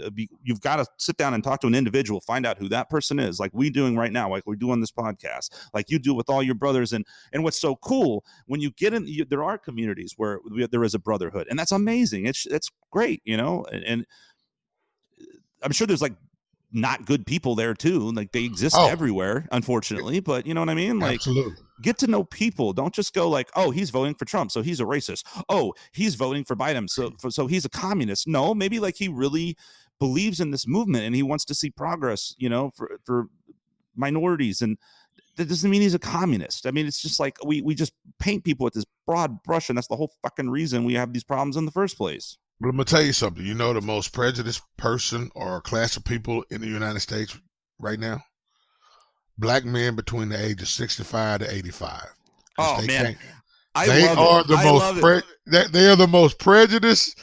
They've earned the right. God damn it. I feel like if an old black guy came up to me and just said, you fucking piece of, I'd be like, dude, would high five you, but I don't deserve to. You're right. Fuck me. Like they were the ones had to shine shoes. They were the ones had to get cussed out, called the N word, and then they I think it's exactly what I said about my grandmother. They come from a different time, and I feel like here's a point I'd like to make, and maybe people will disagree with me, but I think it's relevant to when you exist and where you're the culture you're growing up in. That doesn't mean we don't acknowledge that what has happened in the past and try to even fight to right it more, always, of course.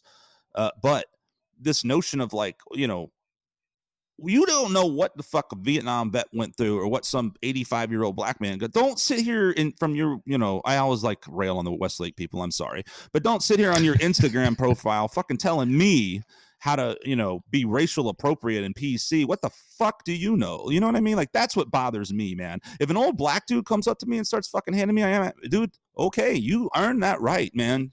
You've lived through that shit. Like, tell it to me. You were there. But if you weren't there and you're going to call me a fucking racist because I disagree with you on one point, which doesn't mean I'm a racist, then I think you're just being a pompous asshole and you're part of the problem, It seems to be like the people that are doing that have the smallest worldview, that really haven't done anything or been anywhere or too young to have experienced anything, and are kind of narcissistic too, right? Well, They're back to the posting narcissism, selfies. Yeah. Narcissism, right? Or, hey, I want to be a Instagram model famous, right? Look what I'm doing. I'm helping, right? So, but I think, if they complain, they're helping, right? So, but the Black Lives Movement does make one important statement, though. I think when they said Black Lives Matter too, they're thinking about when America says all men were created equal, they didn't include Black lives. Oh, we all know that. And I mean, that's a tricky one. Like, what do we do?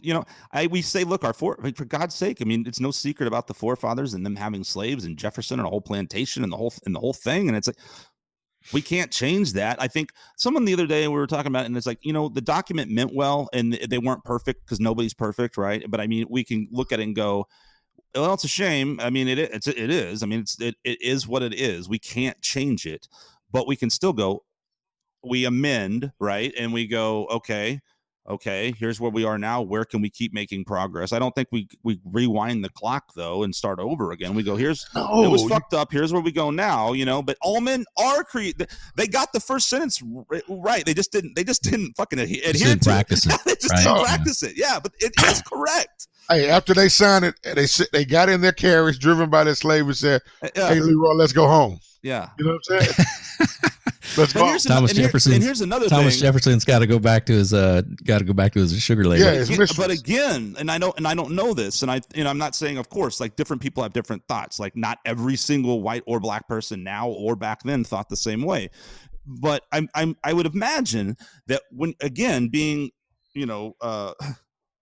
pardon the term, but slaves to your culture, whatever that is at any point in history, in any society, like when you're conditioned, right?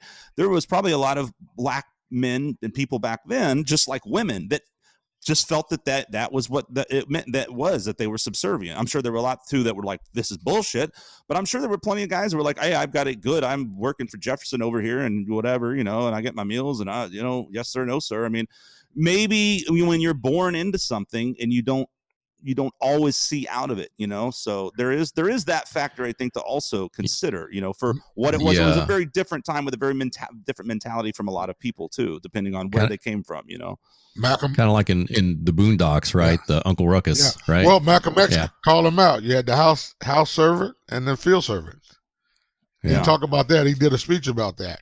But I just think when you look at it overall, that conversation that we're having, you have 15 generations. No, I know you guys never owned me or whatever. You never owned slaves. But that 15 generational gap, the systematic racism on one or more cultures, not just the blacks, the Indians, the Hispanics, that 15 generation gap gave you a heads up where your privilege is not even looked upon as privilege. It's like if racism is so embedded in America that if you protest anything, it's like you protesting against America. That's how embedded it is. I think you're probably right. But it's hard. I actually have a hard time because for me personally, I just don't.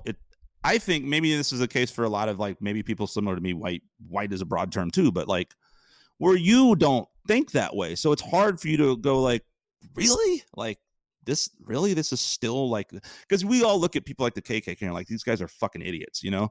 But like, to think that there's actually like I think it's morons like the KKK and these kind of little jerk offs, but I also think it's people in high power positions, and they're the ones that really screw us, man. When someone gets in a high power position and they don't know because they're hiding behind the curtain, manipulating things and still suppressing people and using this corrupt system, that's the real problem, man. They're the real enemy in my eyes, you know. So let me ask you this question. It's something as simple as this. You're a musician. If you're going to pick up a musician buddy, you don't know the color of their skin, you don't know anything about them, but you're going picking them up from the airport. Yeah. What radio station do you have on?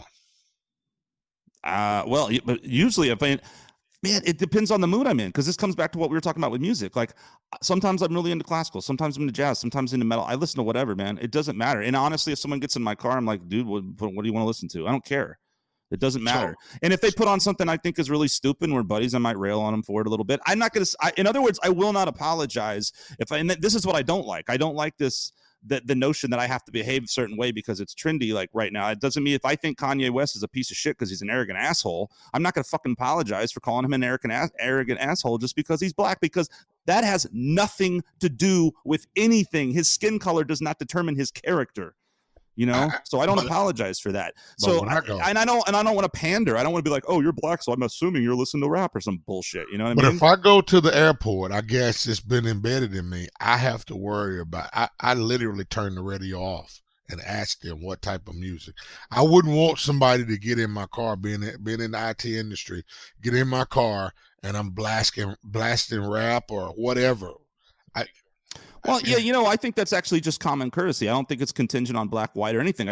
I think it's common courtesy to be like someone I don't know. If it's a friend, whatever, right? It's different. But if it's someone you don't know and we're musical colleagues, I would, like, I had an Uber driver or Lyft or something last time I flew into town. I've had, several, and they're all fine. I got to be honest, it does irk me sometimes when they're just playing like some really like annoying techno pop, real, gumdrop fucking and I'm just like, ugh, but there was this one guy, I got in his car and he had like an iPad on that. He was like, hey, what kind of music do you like? And we ended the whole conversation back to my house. We talked about music and it was just really cool. But he was like, I'm just supplying this service. What do you dig? Like, I'll put on whatever you want. And I think I would feel the same way if I was driving and just picking up a colleague. I'd be like, do you want to, I probably would be like you. I probably wouldn't even have the radio on, or I'd have it really low on something arbitrary like jazz or classical. I wouldn't be like, yeah, fucking Guns N' Roses or whatever, and then if we started talking music, I'd be like, oh yeah, dude, let's listen to that or whatever. What do you pick some music? Doesn't matter to me, So I think you can very easily overthink and overanalyze things, I think it's society I've been put in. Do you have kids? I don't know. So when my son leaves out, I have to be cognizant and let him know that, hey, if the cops stop you, keep your hands. Sure. DWB, there's a book out called Driving While Black, and it tells you. Those are things that I've been stopped. I can go back with experiences.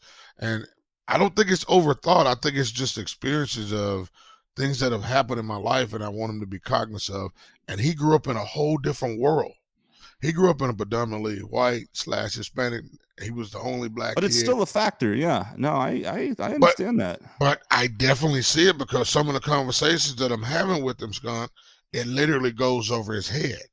He doesn't stop and think about the shit I just said.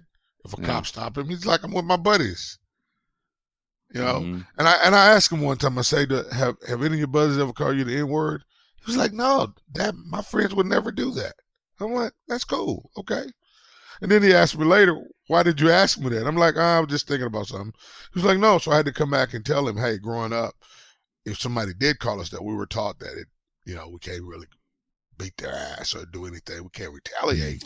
So it was just let it go through one ear and not the other. He's like, nah, my friends would never do that. But in your generation, it was mainly used or exclusively used as a derogatory term toward you, correct? Oh, totally. So, and nowadays, at least within I hate to be such a broad word, but the black community, if two black guys go like, hey, what's up, you know what I mean? And dude, white guys do the same shit. It's just like it's slang now. That's like common slang. Like it's not like it's in no way a derogatory thing. I think but you can't as a white guy. I'm not gonna be like, yo, what up to a black guy, because it's like, whoa, dude, what the fuck? But it's weird because now there's like the connotation of that word that is the original derogatory connotation, but it's also like, what's up, homie? You know what I mean? Yeah, but that's from the rap hypocrisy. from the. You know what I mean? So, yeah, if it's weird, right? It's weird. Yeah, if you got the A on it, you cool. You got the ER, it's derogatory. Now, somebody just might have a lisp that I might hear it wrong. You know what I'm saying? Well, dude, I'll say this right now. You know, on the. It's one of those things, you know, it's one of those things like I was saying about overthinking things. And if you really, it's like seeing ghosts, you know, if I really want to believe there's a ghost in there, I'm going to create shit and believe things are falling off shelves or what.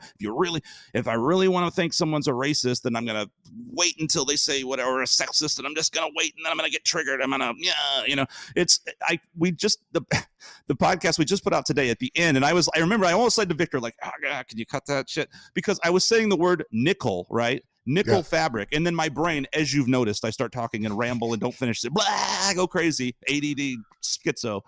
And at the end, I was like, oh, and then we should have a song, Nickel Fabric. And it kind of came out like, you know, like, and then I was just like, ugh. It was like too close, you know? But if who knows if someone wanted to be like, oh, he said NIG, you know, like. Dude, it was a NBA or one of our sports announcer got fired last week. Yeah, it's tragic. I mean, when some people are losing their lives over accidents. I mean, I don't know the context of the story you're about to tell, but go ahead. Sorry. No, he texted out. He said he made a mistake. What's the guy name? Let's see. I'm Googling. Oh, I thought you were talking about the baseball guy, but it's another guy. It's another guy. Okay. Was that actually texted? Not the one that said the homophobic statements. This guy. Oh, okay. A different guy. Okay. Let's see. Yeah, because the one that did the the homophobic statement, Cincinnati Reds guy, right? Yes, I think. Okay. Oh man, I'd like to ask you a few things, Jerry. Like, you know, relatively recently, like Jimmy, what's his name, Jimmy Kimmel, right? Yeah. He came out and apologized for the Karl Malone character he used to do, because he used to do an impersonation of Karl Malone, but he did it where, you know, I guess you would call it blackface, you know, and so he was just like, I didn't realize, and I'm so sorry, and this and that, and. Easy for me to say as a white guy. I mean, I didn't compute that as being derogatory. It's just like, oh, it's like someone wearing makeup, right? And, you know, to I'm sure a lot of people's minds, and we're just like, that's hilarious. He's impersonating Karl Malone just like anyone else, and it's funny. But I guess, you know, there's people going like, oh, well, that's really derogatory because he did it in blackface. What are your opinions on that? So growing up, it's like my opinion on, I think it's something that we look over. I don't see when I see somebody dressed in a blackface, I'm going, why are they doing it? Number one. Number two is, I told Victor this, my neighbor was a Grand Wizard of the Klans. I saw several, next to my grandfather's farm, I saw several Ku Klux Klans meetings. And the owner, he would come over to my grandfather and tell him, hey, Mr. Dave, make sure all your kids are on the farm or not down around the land. We're having a meeting today. Wow. That's the courtesy that they will give him. So when I see somebody dressed in a blackface, I'm going like, okay, are you doing it for the character? Because, you know, hey, you want to dress up and you can be the Karl Malone or whatever, or are you doing it to mock me? Mm-hmm. And you can only find out if you really know that person. Mm-hmm. When everybody jumping to conclusions, everybody that did a blackface, shit, we'd be fired everybody. Or let's go back. How many times have we done stuff the other way? So I think you can't be a hypocrite saying that, hey, why are you doing all these things and you're doing this? And I'm not holding myself to the same accountability. Yeah, we had this conversation a couple podcasts back too about just the intentions of something and knowing the intentions of something, you know, and knowing when something is in jest and fun and comedy and light, or when something's really meaning to sort of poke at something deep, you know. I heard something fascinating. I was talking to I play with one of the bands I play with, Jerry. It's called the Invincible Czars, and we write original scores for old silent films.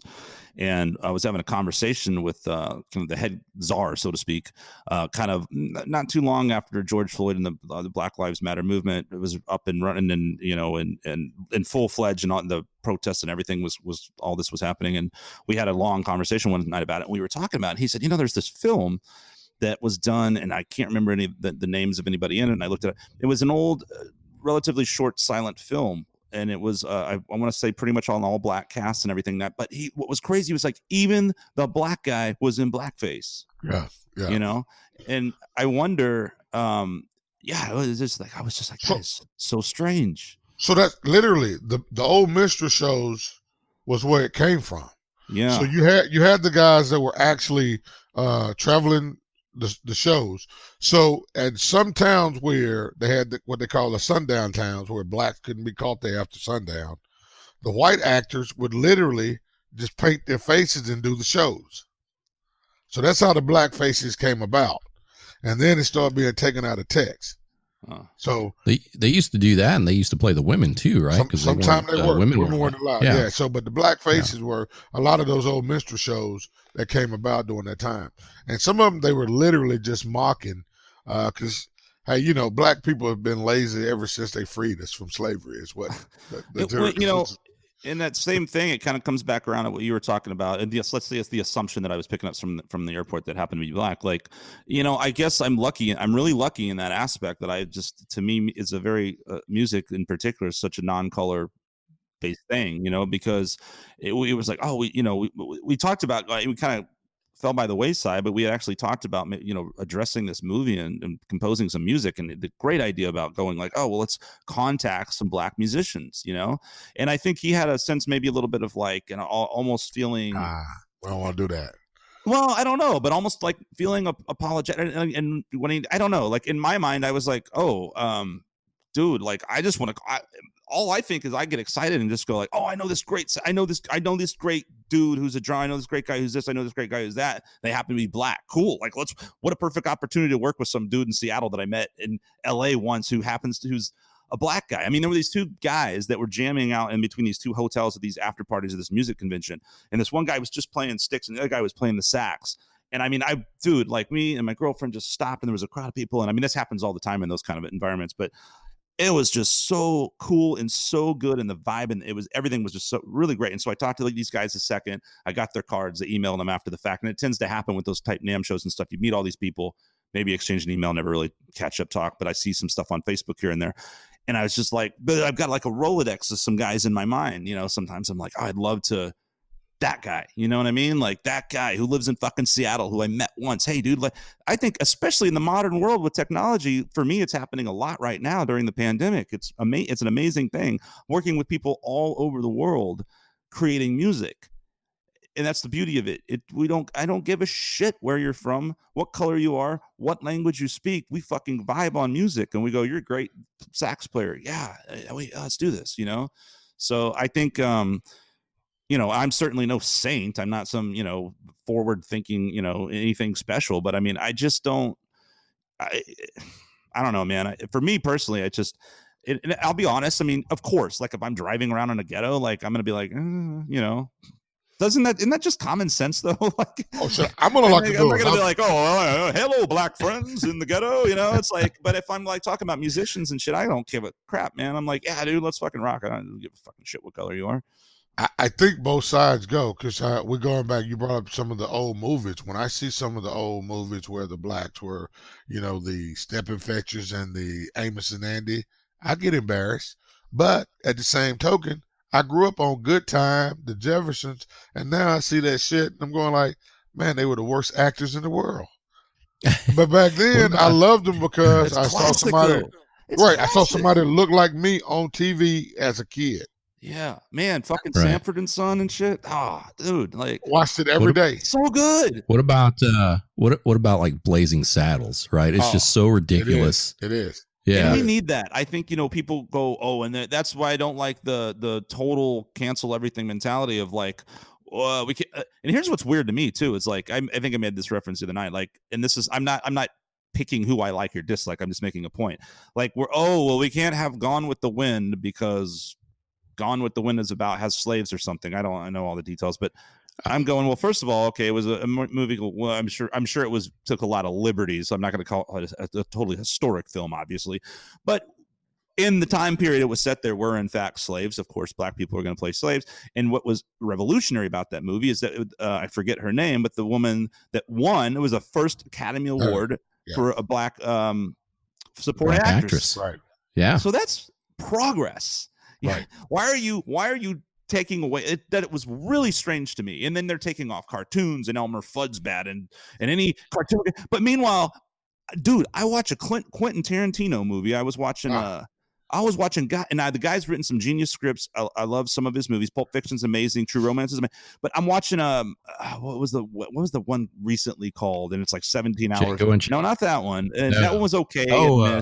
Once Upon a Time in Hollywood. No, Christ, it's the other one with the one Russell before boring as fuck.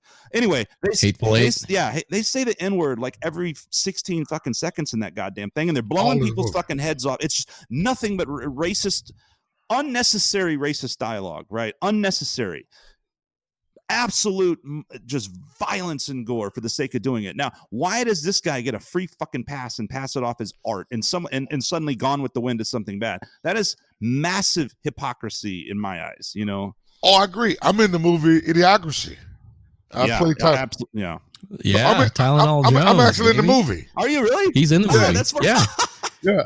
He's a rehabilitation officer. That's amazing. So I'm going like he's Tylenol Jones. When I watch I'm like, how the fuck this shit stay on? You know what I'm saying? We're gonna have to do another podcast just to talk about that. Boy, Mike Judge fucking nailed it with that shit, man. He did. That shit was. We got to talk about that. Yeah, no kidding. But I back to what Vic said. I think it's very important that we have. That's why I've always just been such a massive fan of comedians. And I always cite when you mentioned Richard Pryor, it could be George Carlin, it could be Lenny Bruce, it could be Bill Hicks. These guys that speak their Dave Chappelle is like kind of like the big guy now and has been for like he's the Titan, you know. They speak their minds unapologetically and they tell us the truth, and we love them for it because we have to walk around on eggshells all the goddamn time. And so thank God for that, and thank God for Mel Brooks and Blazing Saddles and Book of Mormon, things that make people uncomfortable and uneasy, because at the end of the day, if we can all sit down and laugh together, man, we are a fucked up species that's done some dumb shit.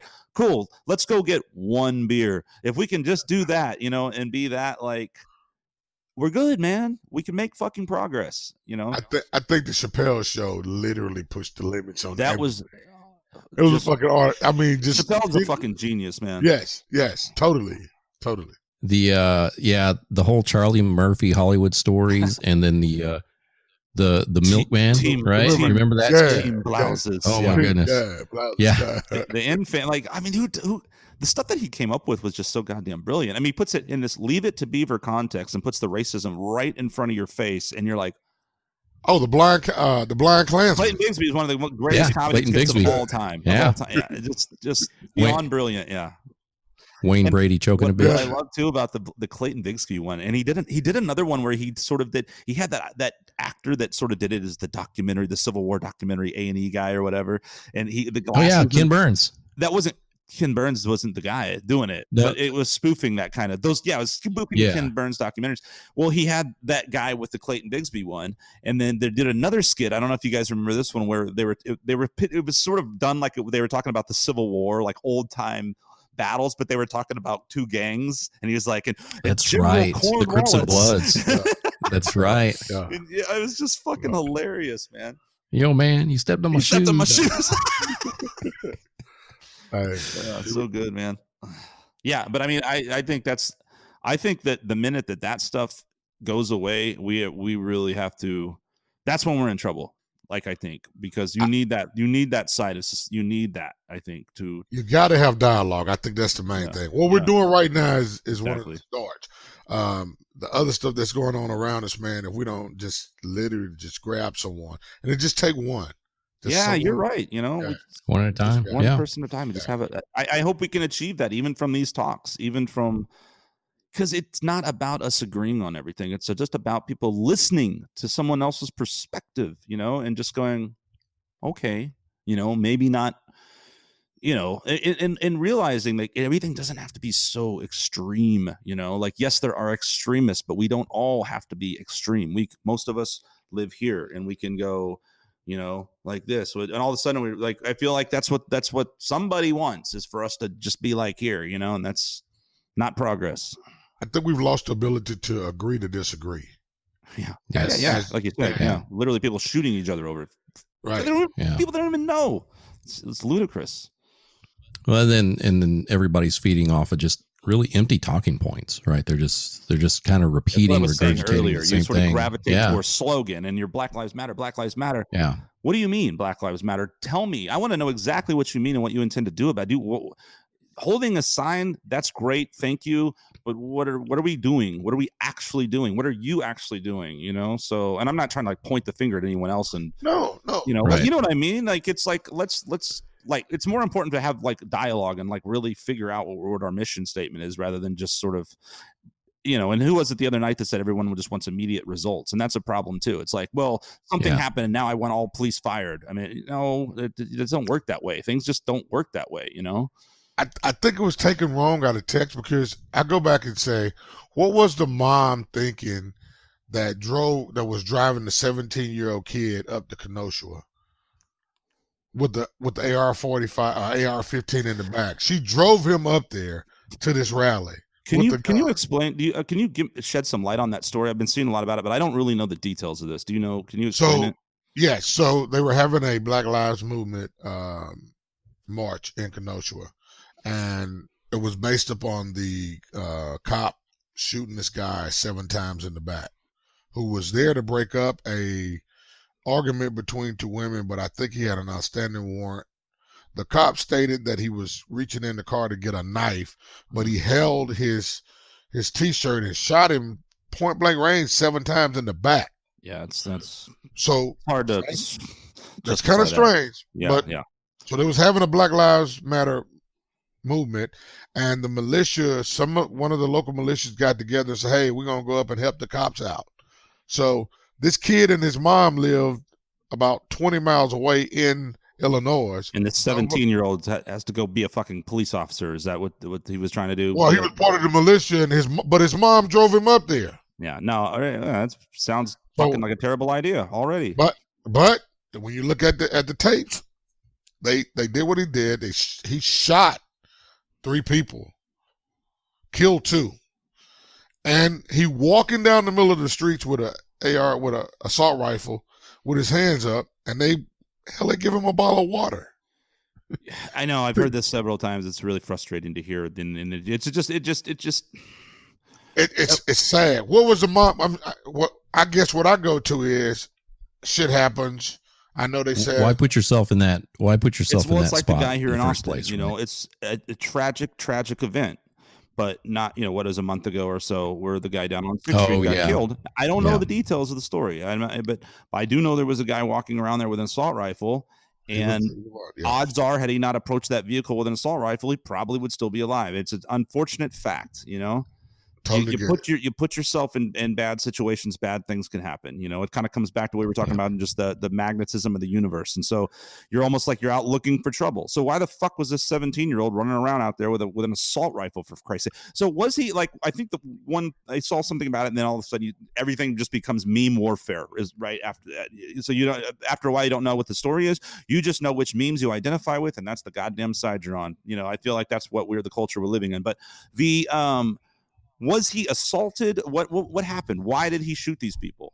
So he actually he started shooting toward that. I guess there was some tension because the police took the militia down toward where the protesters were, and there was words, as there have always been words with the cops or what have you. Of course, yeah. And he started shooting, and I think they tried to tackle. Well, they did tackle him, and he got loose, and that's when he shot another person and killed him.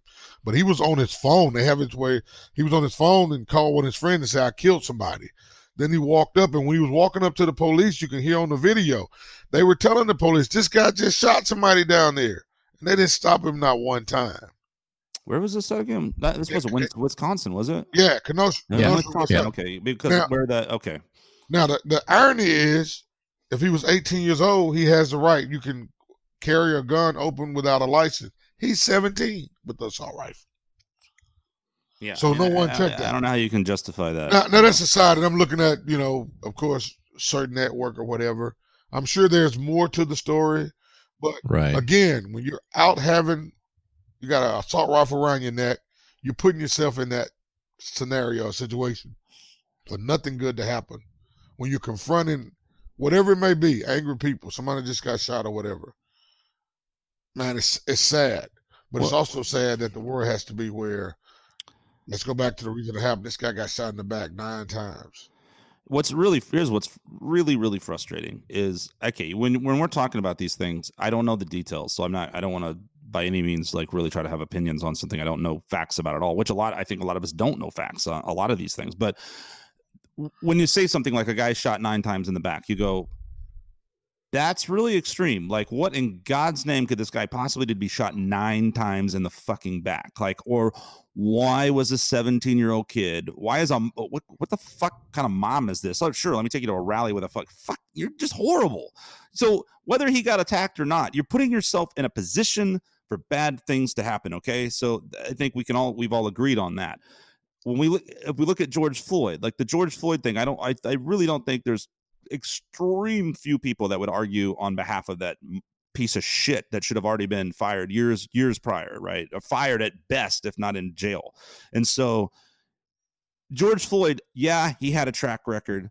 Yeah, he committed a small time. That's beside the point. What happened to him was wrong, whether it was racist or not. This guy the guy literally killed him. He knew he was killing him, and he killed him. Like, and whether he had problems or not, if someone's saying I can't breathe, and you got your knee on their neck when they propose no threat to you, and there's 4 fucking cops there is no way to say that's not murder in my eyes, and I think a lot of people. So I in no way would ever go, try to somehow defend that at all. Let's fast forward though to the Wendy's incident. I don't know the name of the gentleman that was killed. In Atlanta, falls right? asleep in his car. Right. Multiple DWI offenses. Hey, you know what? We're human beings. You fucked up. You did it again. It tends to happen if you're an alcoholic and have those. Okay. The cop was talking to him. Everything seemed cool. We all saw the video. It's unfortunate that he got killed. Maybe it could have been handled different, but dude, I'm sorry, man. I don't care if you're black or white or anybody. Don't resist arrest. Wrestle. You're fucked already. They got you. You're fucked. He tries to wrestle the cop down, tries to break loose, runs off, grabs the dude's taser or whatever. Should he have been murdered? No. Okay. But I feel like to me, it's kind of the same thing as this kid with the machine gun. You're putting yourself in a position. You're almost like you're asking for trouble. And then why is someone like George Floyd is clearly a very different scenario? Why, or the guy that got murdered for buying a cigarette or whatever it was in New York a few years ago, these tragedies, right? But this fucking guy, I mean, I don't mean to sound callous, it's terrible that it happened, but then the Wendy's get burned down, all these riots happening. It's like, Jesus fucking Christ, man, this guy was resisting arrest, wrestling cops. I'm not advocating and saying it was okay that he got murdered, but I think it's like, and I'm not saying people are necessarily doing this, but we should not be going like, well, yeah, it's just more police brutality and racism. I mean, who knows? Maybe those cops are racist. I don't fucking know. But the point is, you don't fucking resist arrest and take things as far as that guy did. You just don't. Am I right? So let me ask you this. I'm not saying you're right or wrong. I think racism and these acts of violence are not spiking up. They're just getting filmed. I told 100% agree. So it's being brought out. Yeah. It's being brought out to the public. So now, after the George Floyd and all that stuff, if I was that guy that fell asleep in the car, being a young black man, well, old black man now, and the police stopped me. Common fucking sense. Don't fuck around. Don't fuck around. I got caught. But I'm thinking about, I don't know what conversation happened between whatever happened at that point.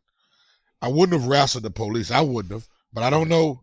Was something said that sparked him off that, hey, dude, you can't wrestle? He was inebriated, so you're clearly not going to make the best decision. So I understand all that, but I think I agree. Taser, but man, shooting him in the back. I think more so when you see an act of where you have a Caucasian get stopped and he'll run after the police running from him with a gun. I have a story about that though. And I'm not saying that it happens more or less. I don't know the statistics, but we don't ever see that. I knew personally someone who was a friend of my brother who was shot and killed by a rookie cop in a small town, a white kid that made the local paper. That's it. You know, this terrible shit happens all the time. Cops fuck up. Some of them are scumbag, bully, racist pieces of shit. Some of them are just dumb guys they're just people that make bad decisions. Two parties make bad decisions and bad things happen. So I just don't like when something is pushed always in one particular way when every set of circumstances are in fact different, right? Is that fair to say? I think it's fair to say, but when a guy go in a church and pray with people and shoot 9 people Fuck and that kill guy. them. But that's totally different, man. That guy was just a psych. I mean, that guy's a whole. No, that's a totally different thing. But think about this: the police stop and get him a fucking Whopper on the way to jail.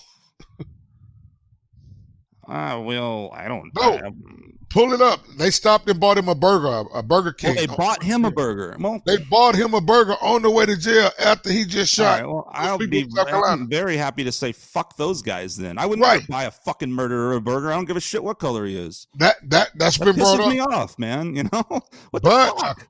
A kid gets stopped for a damn traffic stop. But that's you're making generalizations. I agree with you 100%. But that's one kid. That's one fucking dickhead cop that bought a guy a scumbag a burger. Like that's not every single time that someone goes to jail or who's white or black. But I think the hypocrisy of it is when you see it happen so many times of just a traffic stop, but you had the audacity to stop and give this guy a burger. Of course, it's going to be. Yeah, I agree. You know, going to be blown out of proportion. Fucked up. Because you think of that. My son got stopped for speeding and he never made it on home. The ground, face on the ground. Yeah. But no, I agree. I hear that. This motherfucker just shot 9 people and you stop and get him a burger. What perpetuated that conversation? We take you to jail. You know, you just killed 9 people. Yeah.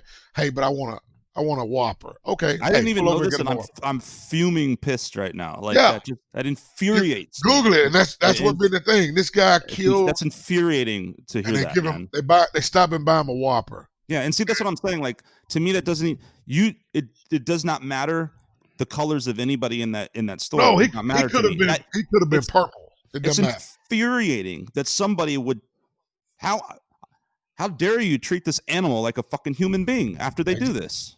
Well, so most black people, black men, skunk. That's how they feel. I get your point. Yeah. But anything that we do, not just killing someone. If we get stopped, it's like, I mean, if you go back to the original origin of the police, I'm very well versed. They were the ones that were the slave patrols. They were the ones that protecting the white neighborhoods and plantations from. That's where they started. They started out as paddy waggers. They were the ones that would capture the runaway slaves, because up until that time, most of the cities were protected by militias. So the paddy waggers, or whatever they called them, they were the local police department that started being funded to protect the white people from the slaves or some of the large number of free slaves at the time. So I think that whole mentality has gone down, in where you go to any major city, you can go to suburbs and I'll get stopped and I just bought a house out there. Boy who cried wolf. Yeah. Yeah, but I mean, somebody can call and then 911 will come there, but they're normally set up in the ghetto, in the black neighborhood. I think everybody should take the effect from Jersey. I think it was Jersey City, where they basically disbanded and rebuilt the police department in 2 years. What they did was they actually hired officers that were not patrolling. Most police that patrol the black neighborhoods, they don't live there. They're riding around in cars and stopping everybody. You get stopped because you look suspicious. But what Jersey City did, they actually disbanded. These officers lived in the neighborhood, and there was a 63% increase in participation with the neighborhoods when they saw these guys every day. They didn't ride in cars. They rode bikes. They got a chance to see the kids going to school. They were a part of the community, and crime went down. And participation and love for the police went up. That was very, very unique case. No, but I think it's so crazy right now, man. I don't trust the police. I understand. When I see them, when I'm driving, it's in my eyes. Okay, there's the cop over there, or somebody. It's a whole different. It must be really interesting to be a black police officer right now. What do you think about that? So my uncle was the first black sheriff in Waldo County, Mississippi. And shit, he would have stories about how, he would stop white people and they were like, I want to talk to your boss. You ain't got no right to stop me. And he would call my boss. When was this?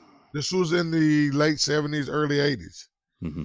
But he was, I think it's 73, 74. He was the first black deputy sheriff in Walthall County, Mississippi. His name Custis Jefferson. And he would talk about stories how he must have experienced some real fucking racism there, man. Some racist white people pissed off.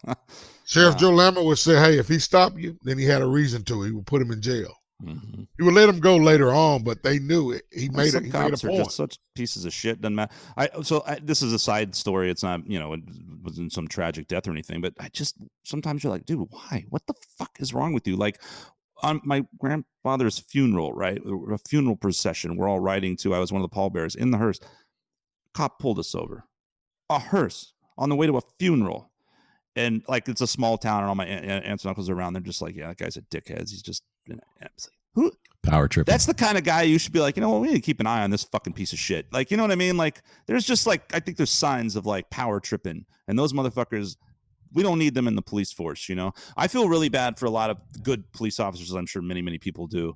And we're in terms of like these guys that are standing there just get spit on and yelled at, and a white person calling a black guy racist against his own people, and just the craziest shit ever. You're like, this is so nuts, So I don't know. I mean, I think when we hear as black males that, hey, all police are not bad, we feel like, well, all black males are not a threat.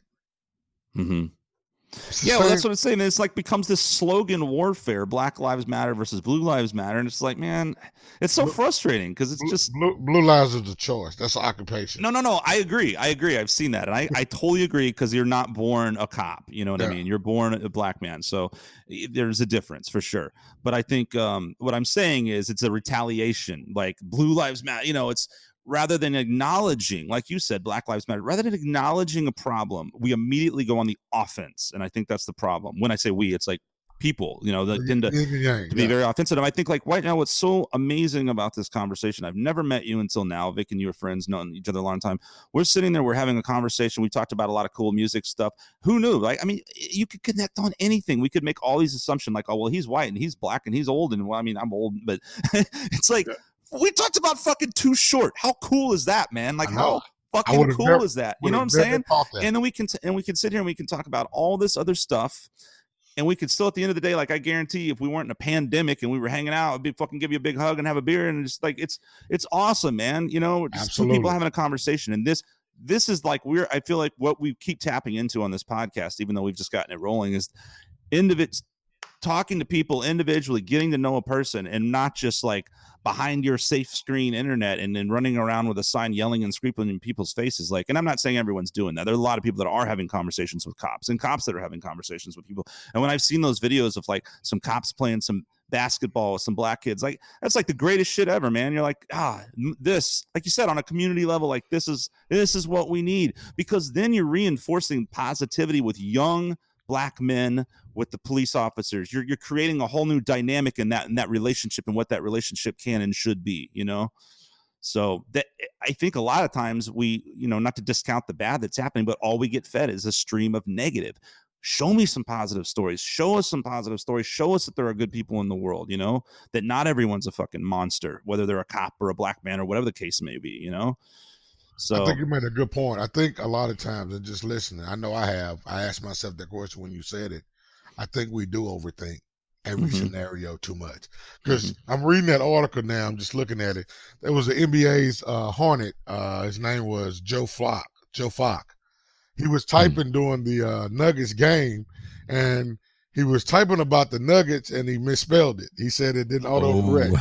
And I looked at my phone, and if you're typing in a hurry and you type Nuggets, you're literally one space over from going to the N word, literally.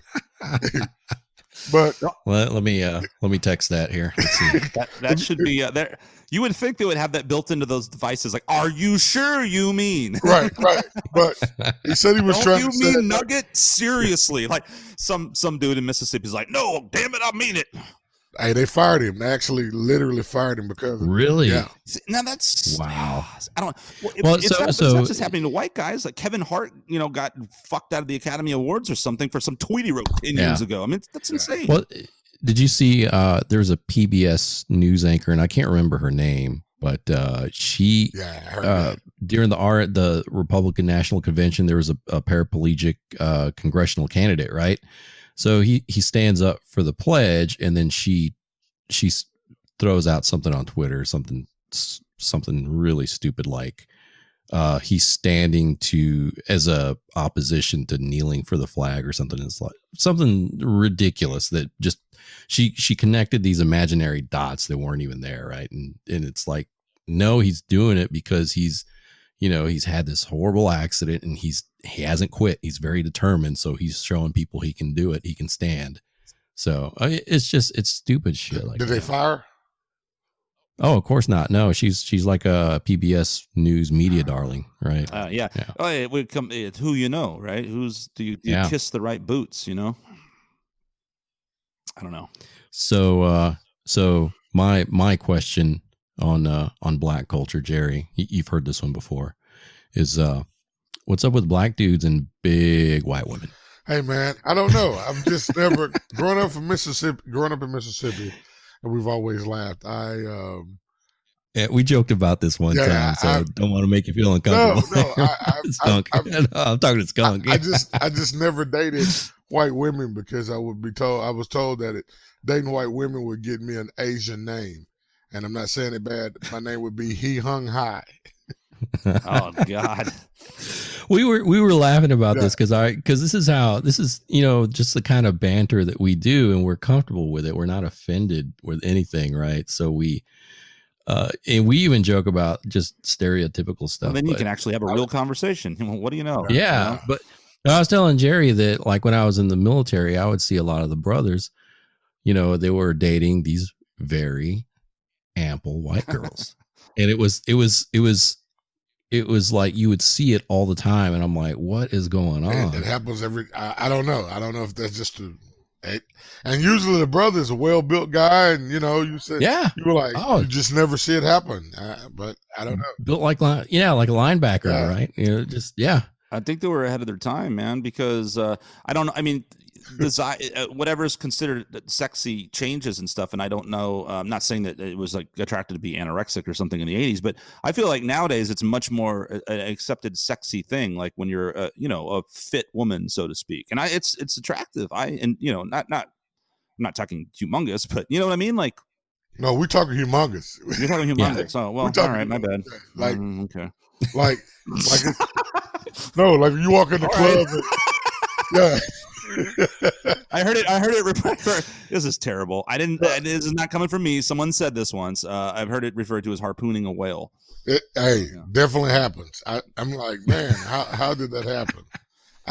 I was at the store the other day, same thing, and it's always like you don't really think about it, but you see it. You're going like, okay, and just what you said, man. That's interesting. Love is love, right? And God bless him, right? But sometimes we can. It's like everything. I mean, it's kind of human nature that you just judge, and you look at somebody who's like really fit and go, maybe you go, hey, why is that guy with that really large woman? On the flip, like a lot. I know as guys, anytime we see like kind of a male, like how we see some girl with someone that seems inferior to us in terms of just some like dumpy little out of shape dude or something like I have room to talk, but like. You're just like, why are you with this fucking little bastard? You know what I mean? Like, get a real man. What the fuck? Maybe it's because those girls are sturdy and those brothers are pretty built. Hey, I don't know. That's what I'm thinking, man. That's what I'm thinking. They need, you gotta be able to take that shit. Or maybe, or maybe they were smaller at one time. It's just been a long-term relationship. I've always wondered that. I just. Maybe they started eating some soul food and just packed it on, man. That will get it, I promise you. The soul food. Yeah. Every time. You know what? Now I want soul food. Damn. Yeah. Soul food. Where's a good place? Like, soul food's one of those things. It's like I'm always like I'm a Mexican food junkie. Like, and there's certain I feel like I can go anywhere and like, there's a Thai food or a Chinese. Like where? But I feel used to be Dots. Soul food. There used to be Dots, rare, right? Like a good soul food place. Hoover's is probably the closest. Hoover's, Where is that? Over on Minor. off Manor Manor. Road. Yep. East Manor East, Road. Yep. East Manor. Oh, okay. Wow. Literally. geez. Really Okay. good. Yeah, Hoover's is good. Speaking of Yeah. food, Victor and I, we're connoisseurs of we talk foodie. The 24 Dining was on the Food Channel 2 days ago. So my daughter calls me from Chicago. I took my wife there for breakfast this morning. It was good as shit. I love that place. It's so good. I love it. The coffee, Victor, it's like a deep, dark roast. Oh my God. Everything was, but they have the best waffle. I don't eat waffles. I don't either, and they do. You're right. I've got the chicken and waffles. They're really good. Yes, the best I've had. I mean, traveling, the best I've had probably in the last 5 years anywhere. Yeah, no, they're pretty legit, man. I would recommend their hash too. Like it's everything I've gotten at that place is good. I saw that. It's a good so place. Maybe those brothers are taking these big white girls to the 24 Diner. I think we solved it. I think that's what it is, man. Yeah. Bonding over food, music and food, Music and food. Yeah. There we go. Guys, this has been really good. This has been awesome. Yeah. We got to there's another one of my friends that's doing a podcast. I'll text you his information. He has different issues that's happening around Austin. He's also a bodybuilder, so I wanted to. Oh, wow. He may know Yuri because he worked at Dell also. Oh, okay. So, yeah. His name is Ramont Mitchell. You guys, I think, getting him on and just seeing a different vision. He's a electrical engineer by trade, but he stopped working from Dell and started his own business. Been an entrepreneur. He's been he runs a gym. He's a personal trainer. The guy's phenomenal.